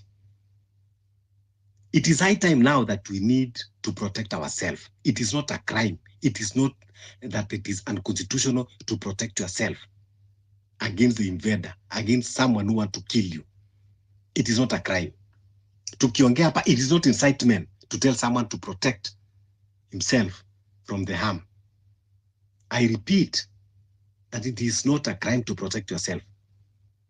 We should be talking now on how we are going to empower youth. We are going to have vigilante groups in our estate, in our cities, in our villages. Kwanza. That we are going to protect ourselves, kwamba mtu kesho, hakuna mtu atakuja kukidnapiwa na kwenda kuuawa kutupa kwa mto. Anyone that want to kidnap someone. Ulisikia kama ule jamaa bila alikidnapiwa, wakaanza kusema sijui is a criminal, dangerous criminal, akona weapon. Don't allow anyone to be brandished criminal in front of you ati ndio sababu ya kukua kidnapped. So we need kwanza tuanze kustrategize. Wale watu ambao walipigania multiparty, that is where kulikuwa na vigilante groups, and those vigilante groups, they did a lot of work that time against wale watu ambao walikuwa wanaitwa special branch, to protect themselves against Moi. Ndio sababu ulikuwa unasikia kulikuwa na jeshi la mzee ya kina Fred Gumo, kulikuwa na Mungiki, kulikuwa na Chinko kule, kulikuwa na nani, kulikuwa na Kabombo kule chini. Though yes, Moi alijaribu kumanipulate and all that, lakini at least they played a very big role. Mungiki, they did a very big work. Forget kwamba Michuki alikuja akawapaint in a bad picture. Wali protect the society. We need to start protecting first ourselves and even protect these people ambao tunaweka katika front. Leo ile kitu Ruto ameongea imecoincide na vile kitu mambo Kindiki ameongea. Sisi tunafikiria kwamba tunaendelea na mambo mengine, lakini wao bado anarudi kule kwa maandamano. Kindiki anasema you will see a lot of prosecution. When he told that you will see a lot of high profile prosecution, what of the low hanging fruits? That means, in another language, you will see a lot of abductions. We cannot be sitting and waiting to be abducted kupelekwa kichinjoni kama kondoo. Kwa hivyo, mambo ya civic education haitoshi peke yake. Alafu tukiongea mambo ya civic education, ni kuwa, I think there is a lot that we need to do more than civic education peke yake. Tukiongea mambo ya election 2027, I want to tell you kwamba Ruto as he stands now, Mungu atupatie nguvu, Mungu atupatie uhai, wote tuko hiyo 2027. Kama hatutaelewana saizi, ati tungoje tukae, tukifikiria ati 2027, tutamuondoa Ruto kwa ballot na aenda andike ati conceding defeat. We'll try landing. Yeah, and ati Ruto aenda andike conceding defeat. We are doomed. Ruto can never be defeated in a ballot. Someone, a tyrant that does not even respect constitution, someone that is in power, then you think that you are going to defeat him in the ballot? There is no way. Me, nikienda I will drop a very controversial statement here.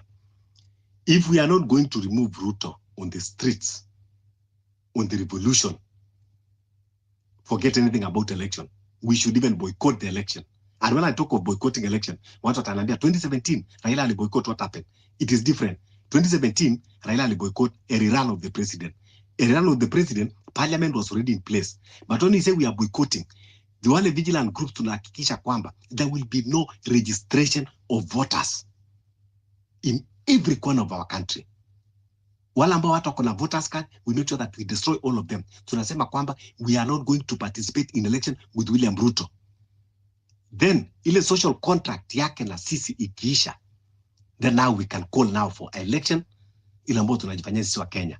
Lakini sikudanganyi, I know, watu wengi watakuwa na mixed reaction, watu wengi watasema nini, but Ruto kusema kwenda naye, ni kama Museveni, ni kama Kagame. There is no way, if hatuwezi kumuondoa kwa streets, if hatuwezi ku-imply mechanism ya kumuondoa, the only two ways option inaweza kuondoa Ruto, the Burkina Faso way, the military way, or the Omar al-Bashir way.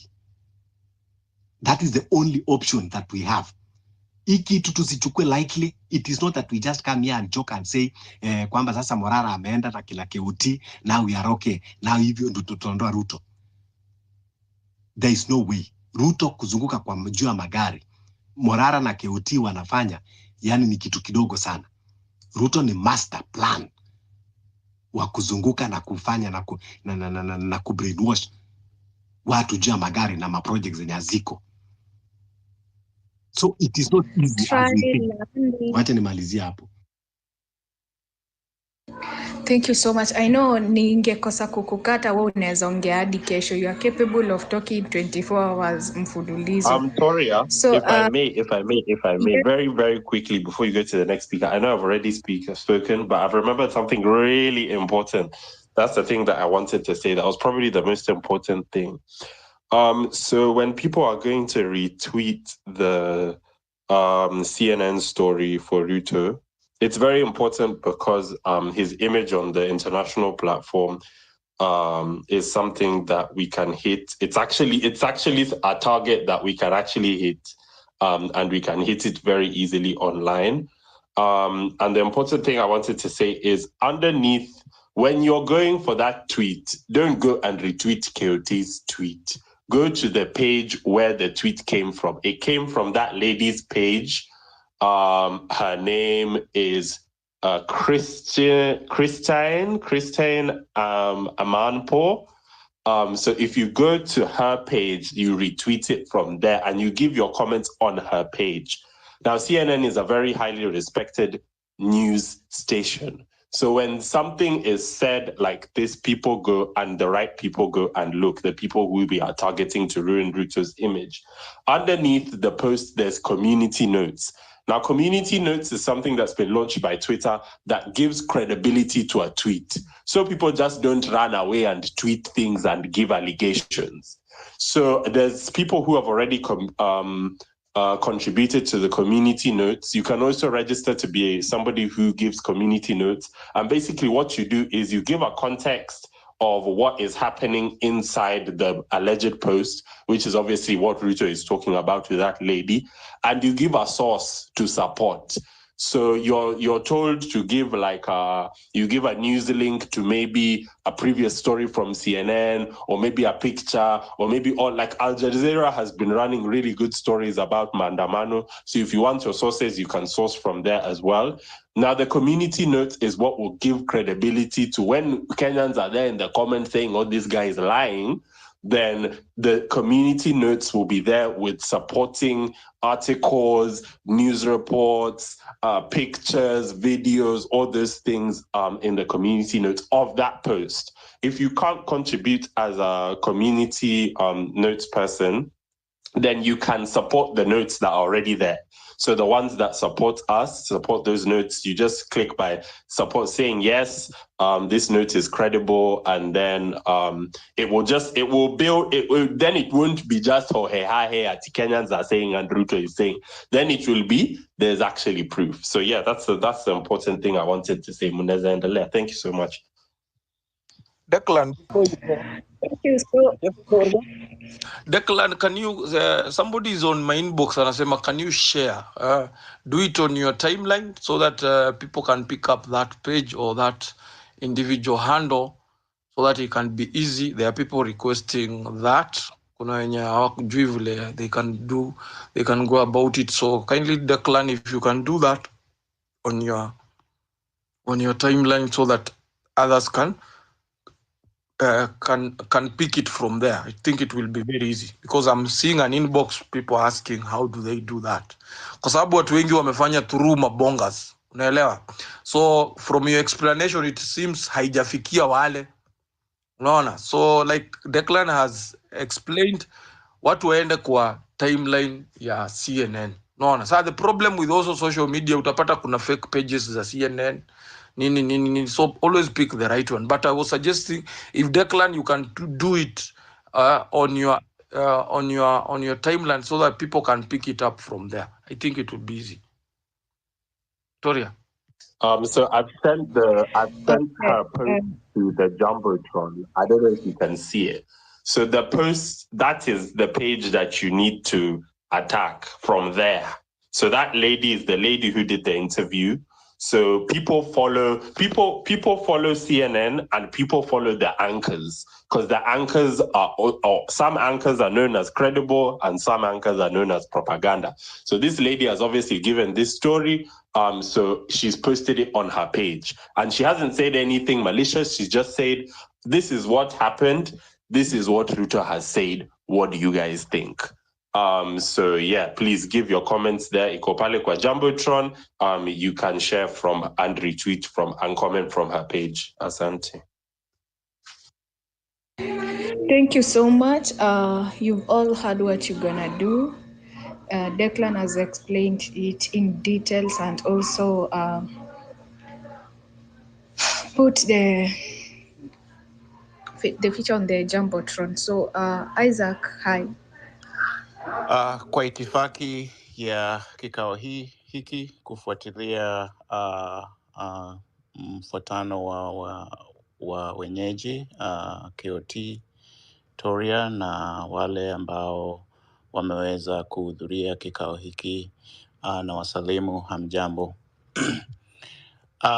One thing that I want to say is, first of all, to recognize that may the blood of Rex, the blood of Mosando, the blood of Gitonga, the blood of David Chege, Bisley Kogi, Emmanuel Joshua Ombati, Brian Kasaine, Brayo Valentine, Erickson Chalo, Odhiambo Maina, Kevin Madanga, Mbithi, Elias Scott, Clinton Mwakavali, Kevin Mawasi, Wilson Sitati, and all those who died fighting for the spirit, the reason why we're here discussing this.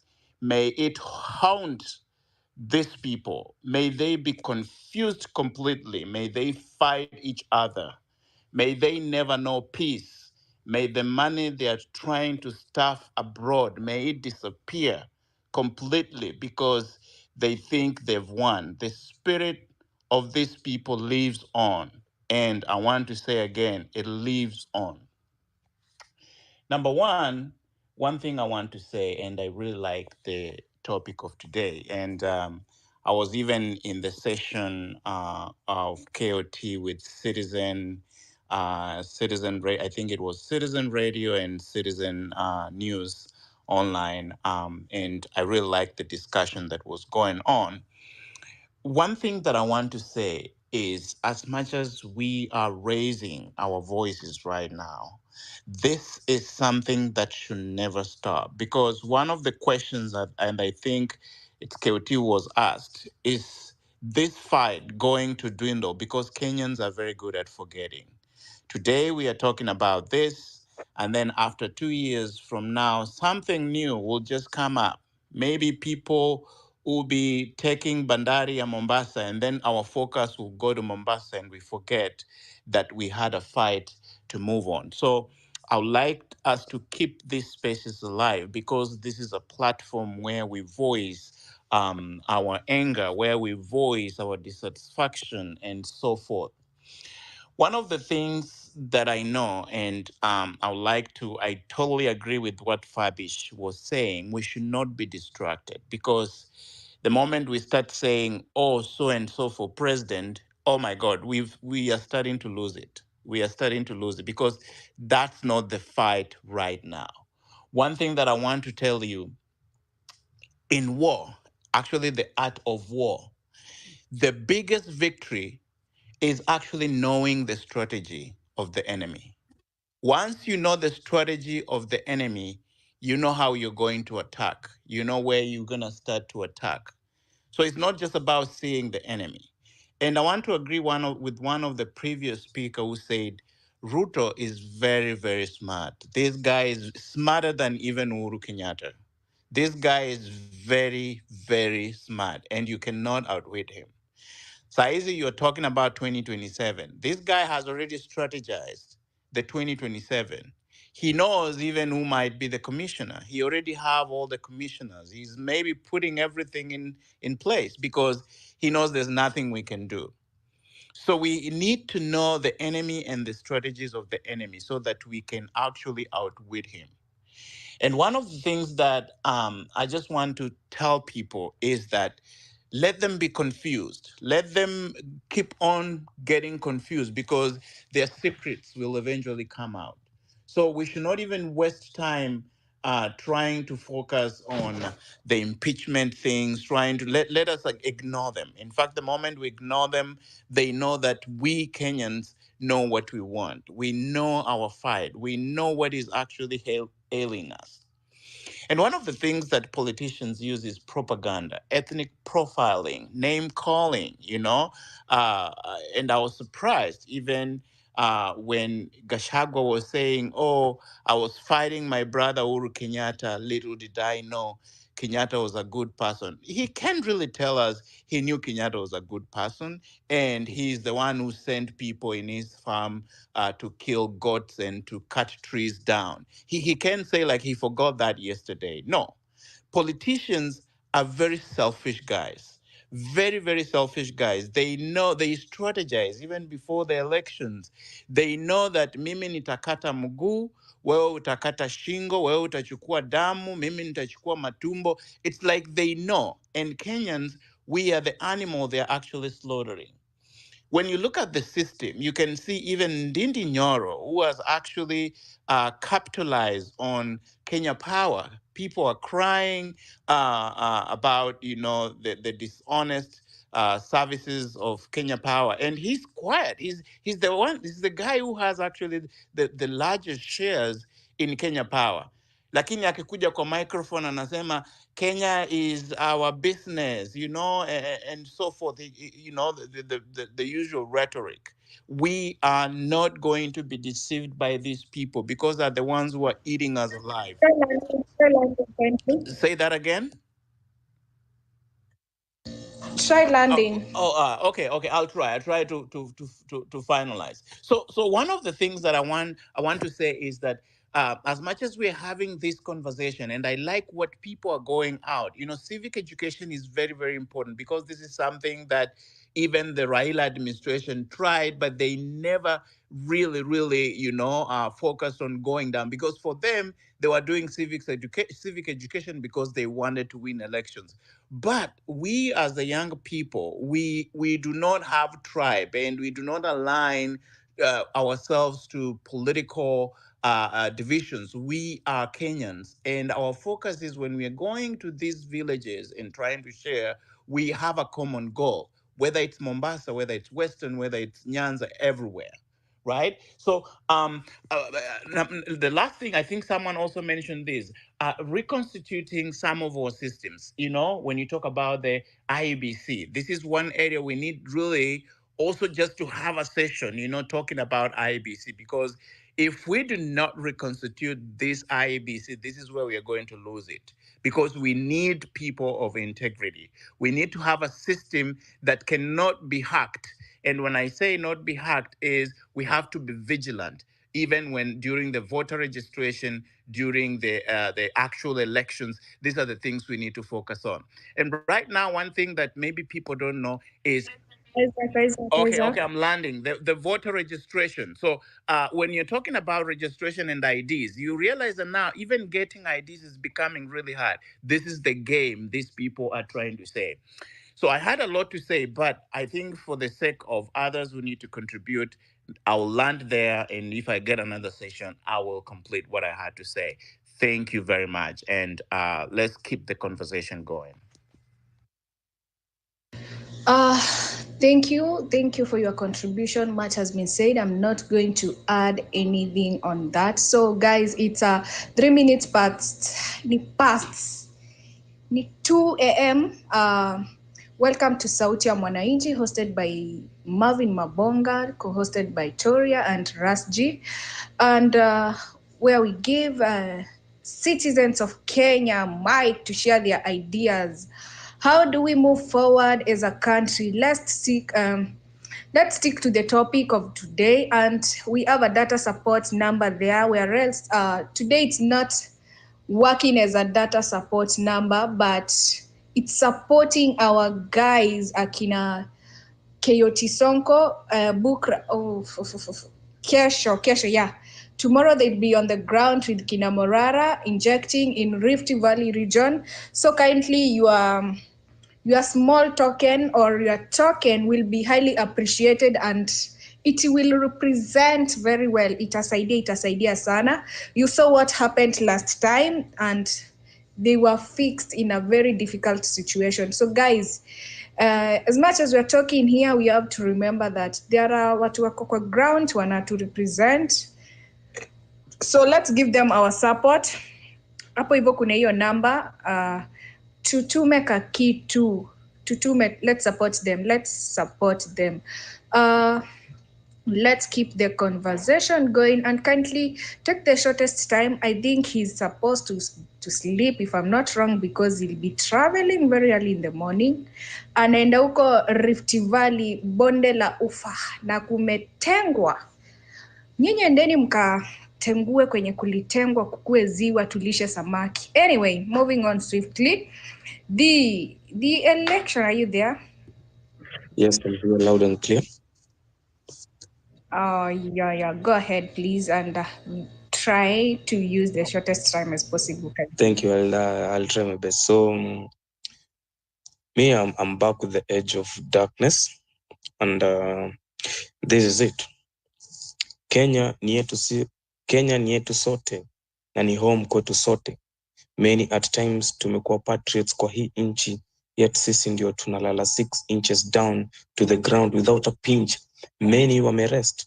Protests na demonstrations may happen for the past 10 years, but truth be told, all hope seems lost to the rest. But no, chillax.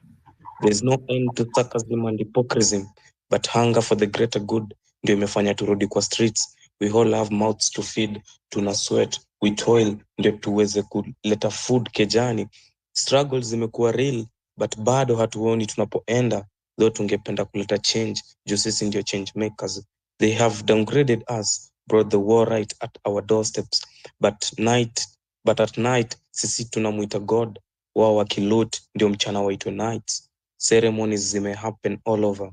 Wananchi tumetupishwa mbao na wanasiasa, ilhali siasa zao zimekuwa za uongo na propaganda.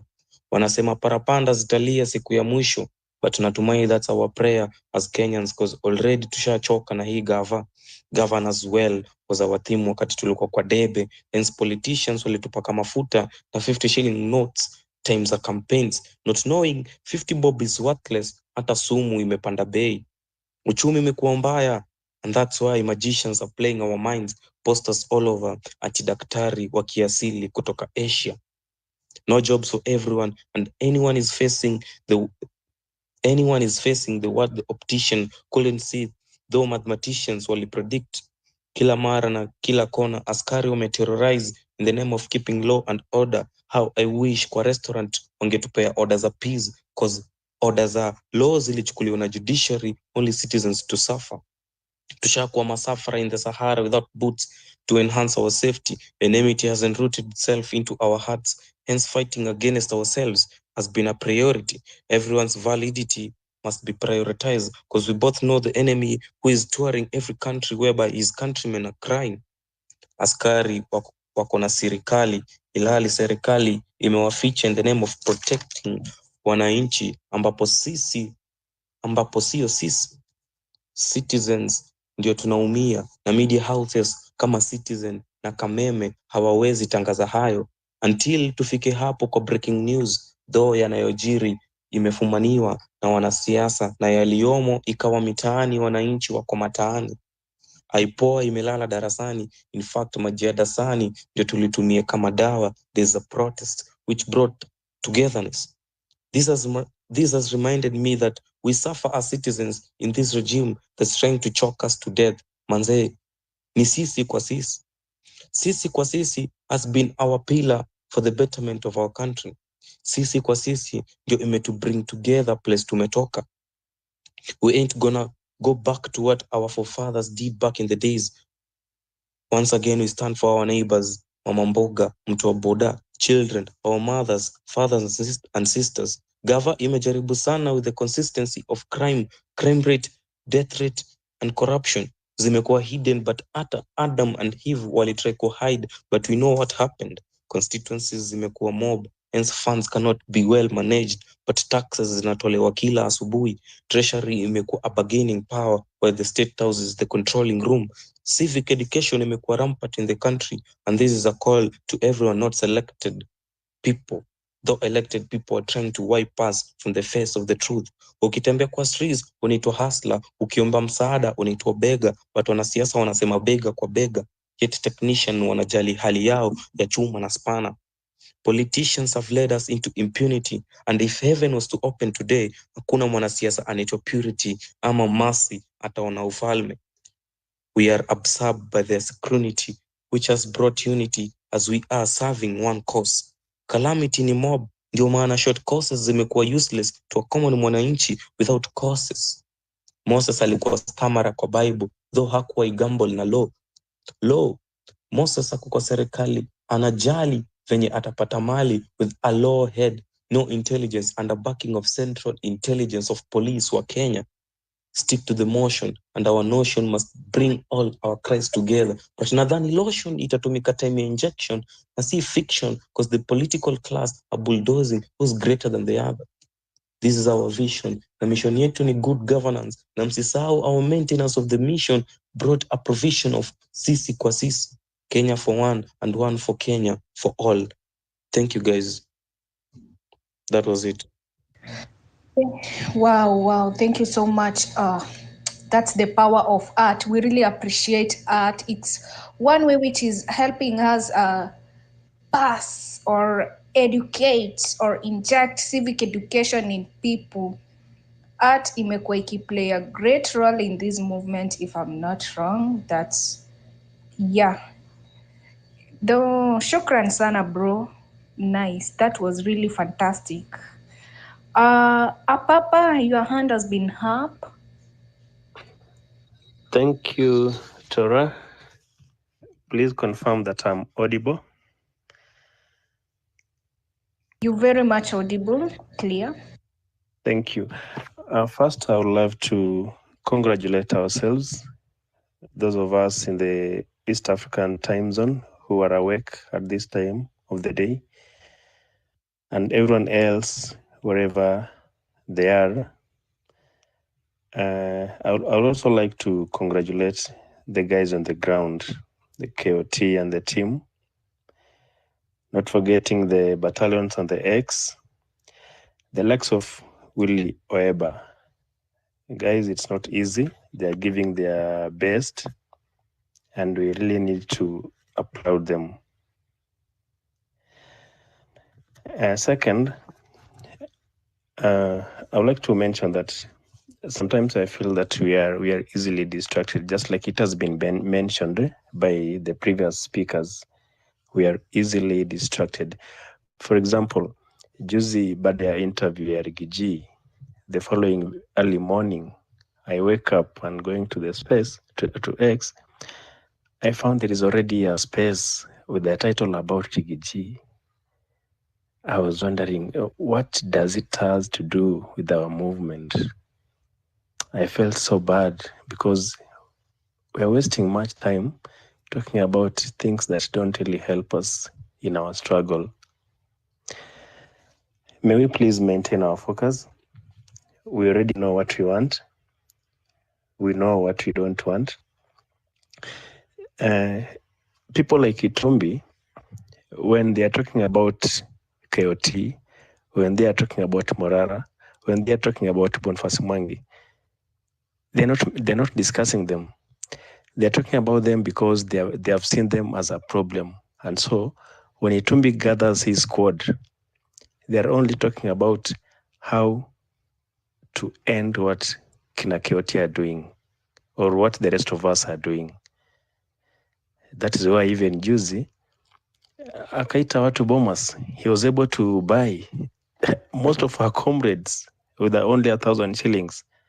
Na waka flood Bomas na uniform. On that very note, I want to say this.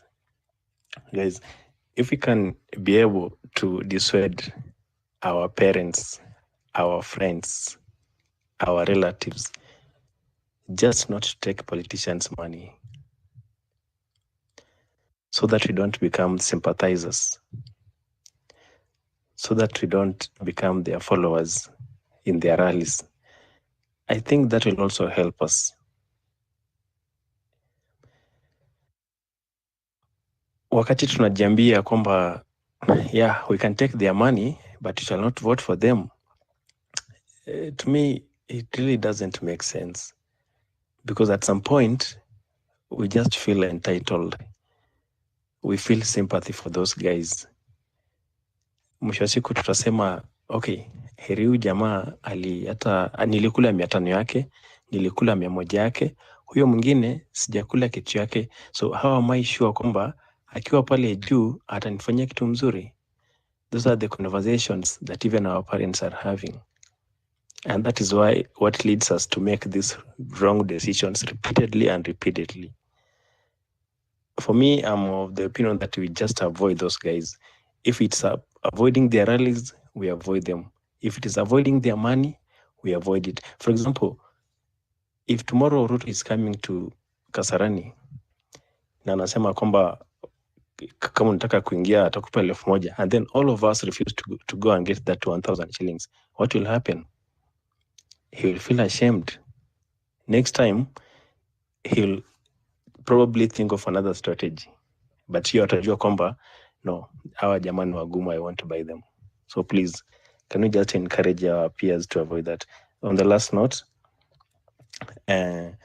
please, let's organize our spaces in such a way that wakati tunaanza, let us just have an objective that by the end of this talk, maybe you want to plan something. For example, right now, it's good that KOT yuko kwa ground. So maybe tomorrow evening when he is having this space, atuambie okay, this is what we encountered, this is how we had some of these things which you are hearing here. He also discusses them with the team kina Morara. Then we also tomorrow get the feedback. Now atuambie okay, now on the next move, this is what we are planning. Can you please help us with the ideas on how to go about it? Ili, by the end of every discussion, we have an agenda of what we want to do tomorrow and the days after. Isiwe tu kwamba tunazungumza, wale wanatukosoa wanakosoa, wale wanatoa ideas wanatoa, wale wanalament, but at the end of the discussion, no point taken, like nothing just being suggested on the way forward. Tunabaki hapo, we wait for tomorrow to begin another discussion. It won't really help us much. Even if it means maybe just taking maybe 2 or 3 hours to have a sober discussion, tuangalie, okay, what do you want to achieve tomorrow? How do we do it? Wale ambao tuko mashinani, mimi niseme, okay, niko Kitale, this is what I'm doing. Guys, maybe I need support in this way. Mtu ako Nakuru ase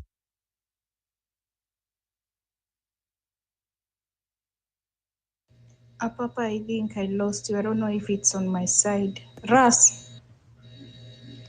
Yes. Enda vile ya papa amekawia hapa akingojea mic na I don't know what has happened to his mic.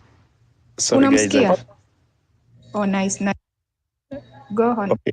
Thank you. Yeah, we're just winding up. So guys, I feel encouraged and I just want to wish that let's do our best because we know what we want. Thank you guys and have a lovely night, have a lovely morning, lovely evening. Thank you, KOT, Toria, and Ras G for the opportunity. Okay. Thank you so much. Papa, are you from Kitale? I'm sorry to ask that, but... No, I'm not from Kitale. I stay in Bungoma, but my county is Kakamega. Oh, nice. Thanks. So I'll give it to KSK, then Ras G will pick it from there as we are winding up so that we can give our guy ample time and take a nap. Alafu guys, please let's support Mabonga here.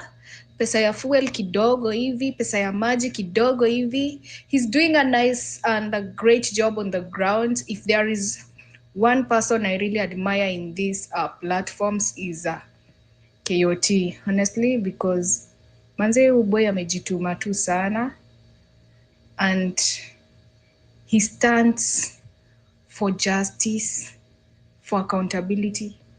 He's one of the people mwenye ajai think of betraying the movement.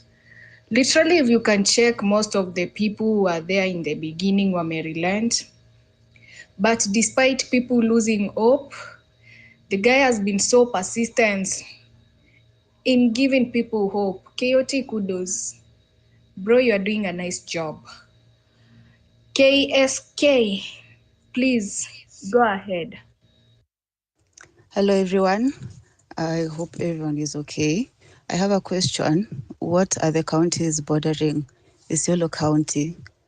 There are about 7, 8. Do you know them offhand? If you do, congratulations. If you do not, you are amongst the 95% of Kenyans who do not know the counties that are within Kenya and what we have. If we don't know what we do have, how then are we going to ask for what we ought to have? So I asked this question amongst 50-year-olds and 60-year-olds, and I didn't get sufficient answers. And I thought because these guys walisoma British Protectorate and the 8 provinces, the 47 counties being as recent as 2010, probably yoni wow. And then I came to campus students and I asked students from choir and multimedia and COPA about counties that neighbor each other. And surprisingly enough, out of the 30 students I asked, all the 30 did not know. So it begs the question, what then is it really that we are fighting for? And in what direction is civic education supposed to be headed? So with this in mind, I am I want to make a big giant puzzle for us students to piece the map of Kenya together. That way, we'll have national cohesion and integration in the sense that a student who comes from Mombasa or the coast region who's never been to the western side of the country will now know where Bungoma, Kitale, Uasin Gishu, Kisumu, West Pokot is. And students who've never been to this other side of the country will also get to know what this other side of the country is about. Because as of now, we really don't care about each other, and that's because we don't have even the slightest idea where these neighbors of ours, who are our fellow Kenyans, live. So yes, that is that. And yeah, I'm looking for encouragement and support and mentorship. Yes, for anybody who'd be willing, and some nice words as well. Thanks. Oh, wow. Welcome. That takes me back to my geography classes back then when I was a Gen Z like you guys. Oh my God. We need to piece the country or the pieces of our country together. You've stated it well. And most of the people, okay, most of us, we don't know these things. Let me use that term because I'm also a Kenyan. And we ought to know so that we can know how we're going to operate our country or make it work. I don't know, yeah. So, shukran kwa hiyo. And always, you said you're looking for motivation, if I heard you correct. Yes, they're most welcome. Okay, nice. Okay, nice. Toria, what KSK is trying to say in his part, on her part, doing civil education, amejitolea sekta ya people must know their country, because kuna watu hawajui. There are people in the coast, when you ask them where is Kisumu, they are not able to know. To them, Kisumu ni ile yenye walisoma kwa geography. Unaelewa? People don't know. Like she came here and asked you, how many, are you aware Isiolo is bordered by how many counties? I cannot pretend that I know. I don't.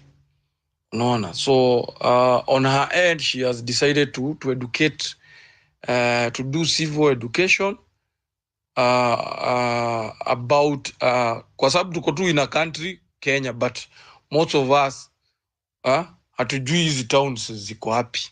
Naona. And that's why sometimes tunasema whenever we can always capitalize on what's going on right now. Wale wenye wanafeel wanaweza join wakina nani, because also it gives you an opportunity to know, naelewa, your country better. Yeah, these politicians know everywhere, kwa sababu ikifika in the election, especially when they are campaigning for their presidential candidate, they will move. Wata move from east to west, watazunguka Kenya mzima. And that's where when they come back, wakati wametumia their resources, I mean the money they have stolen from you. Wakati wamezunguka na hiyo pesa, now when they get into office, it is the same energy they use to collect back the money. That's wanakulaga, wanaiba na hiyo hasira. So it's good. Nice work, KSK. You're doing a wonderful job. Just incorporate also some civic education, in also knowing, letting people know on matters of governance and accountability. Currently, we are having an administration that those two things don't make sense to them at all. So if your generation and the generation to come can know these things, then we can have a very wonderful country ahead. Now, we are almost winding up the space to give KOT Sonko some time to rest, so that tukuwe na nguvu ya kuinject vizuri uko nje. I saw somebody's timeline, and it's also be the change you want, yeah? Be the change. Wewe anza na wewe kuwa na ile change. And I'm glad, the diaspora people, they're doing well. It is always good to look forward to return home to a better country, to a good country. Country imetulia, country yenye unakuja unapata iko organized, haina story mob. But right now we are having a very disorganized country. We are having a president who has just lied to the CNN right now. And we are asking people to go to the CNN website. Go to Declan. Declan alikuwa hapo. Enda hapo hivyo. In fact, the journalist that interviewed Ruto also did, if you remember sometimes back when Uhuru was in power. Whenever they attend the Unga thing, she has done us a great favor kwa sababu kama amejua Ruto amedanganya. So she has gone to ameenda ameandika, there is a way unaweza penya mtu indirectly. I'm trying to find it. Na amesema to the Kenyan masses, huyu anajitaga Ama. Where is it? Yeah, Christina. Yeah. Christine, I remember the interview she did with Uhuru when and some of these anchors are the ones who push for agendas of the West. So these are very strong personalities. Wale watu wenye mnaenda kwa nini zao, you pour your frustrations there. Let them know that that man that spoke there, first of all, alikuwa anaongea uongo. He lost the legitimacy to talk about Kenyans. Right now, he's not pursuing anything on behalf of the country. He's just pursuing personal things there. So, hiyo yenye anasema ati there were no protests. He has been asked about the finance bill, why he was forcing it on us. And Ruto is very good in doing those things. Anajua vizuri kudanganya. So, wewe enda pale. That is the platform you can hammer. You can hammer him because his administration is very careful with image. So enda uko, hammer him and finish with the hashtag Ruto must go. When you do that, you would have helped the situation. You would have even played your part in the revolution, making it stronger, because we have said we only have one enemy. Na sisi hatuna shida na kila mtu akifanya mambo yake. Acha KOT afanye mambo yake, Morara afanye mambo yake. Those in the legal system wajaribu kufanya yao. Kila mtu anajaribu kupush. Those who believe that we should come up with different ideas. Very soon, mama mboga na watu wa boda boda watajoin. Ikifika saa 6 ya usiku tunaanza kupiga masifuria. The whole nation saa 6 ya usiku inakuwa ni sufuria zinalia. Letting our frustration out and making the entire world know that we are uncomfortable with this man. Because huyu ndio adui yetu tu. Unaelewa? Huyu ndio adui yetu tu. Kila mtu anaweza fanya tu kapati kake. Let the diaspora people do their part. Come to these platforms, encourage Kenyans. Preach to your kids that you left a country back at home. But at the moment, things are not looking pretty well. But there are guys on the ground trying to rectify that mess. And believe me, we will win tutawin the fight. Because our strength lies in our unity. Tumesema our politicians wachache. They are very few. They are very, very, very few. We are the majority. And if we can combine our brains pamoja with our little resources, believe me, hawa watu watawezi maliza hapo 2 weeks. The only thing that is intimidating us, ni vile they made it a culture to loot and steal. Wame make it a culture to loot, steal, and they use the same resources to come and intimidate me and you. Wanakaa wanachungwa tu na mapolisi wanalipo 15,000, 20,000. Na yeye anaiba billion. Unaweza imagine mtu mwenye anaiba billions anachungwa na. Sasa why don't you pass this message, this civic education to these police whenever you get an opportunity. Si ati wote ni wabaya. Kutana nao huko kwa sherehe kidogo, waambie bwana huyu jamaa mnachunga huyu ni kuenjoy na waenjoy tu. At some point this man has to break. Asidhania ati ako immune. He will be held accountable. Mungu atatusaidia tutakuja kuform government in future. And believe me, William Ruto and his clan, and not even his clan, his group, wenye wameiba wameluti hii country to its knees, they will be held accountable someday. Everybody mwenye anakuwaga best yake na ni agent wake na maybe ampata opportunity ya kuwa hapa, let him remind him that someday the billions will not protect him. And someday the blood of Wakina Rex and others will come back to haunt him. Now, as we close, Apapa has spoken. There's somebody who is called Just Nyoike. Huyu jamaa amerequest Mike. Sijui mimi ni nini mbaya. Just Nyoike amejaribu on your end. I don't know Toria. Have you seen such an individual? Alikuwa najaribu kumaccept, anapotea kidogo. I wish that would have given you an opportunity so that you can Nimemtumia, hebu accept. Yeah, that guy has really tried requesting. I can see Baba here. Baba is very outspoken in other platforms. Leo ameamua tu kukaa listener. Sijui kama ameamua kama kukua kama Fabish. You know Fabish had decided leo ama sijui ni jana na leo yeye aongei kwa platform zote. He's a listener. But since we know Fabish cannot be a listener, just a listener. Atakuja tu kuongea. Fabish ni ule jamaa alikuwa anaongea Kiswahili, ana mixi Kiswahili na Kizungu. He's a real soldier, yeah. Yeah, now. Where do we go from here? I think mimi Toria, mimi niko exhausted mbaya. I can see even Wambora laughing. Ako hapo chini.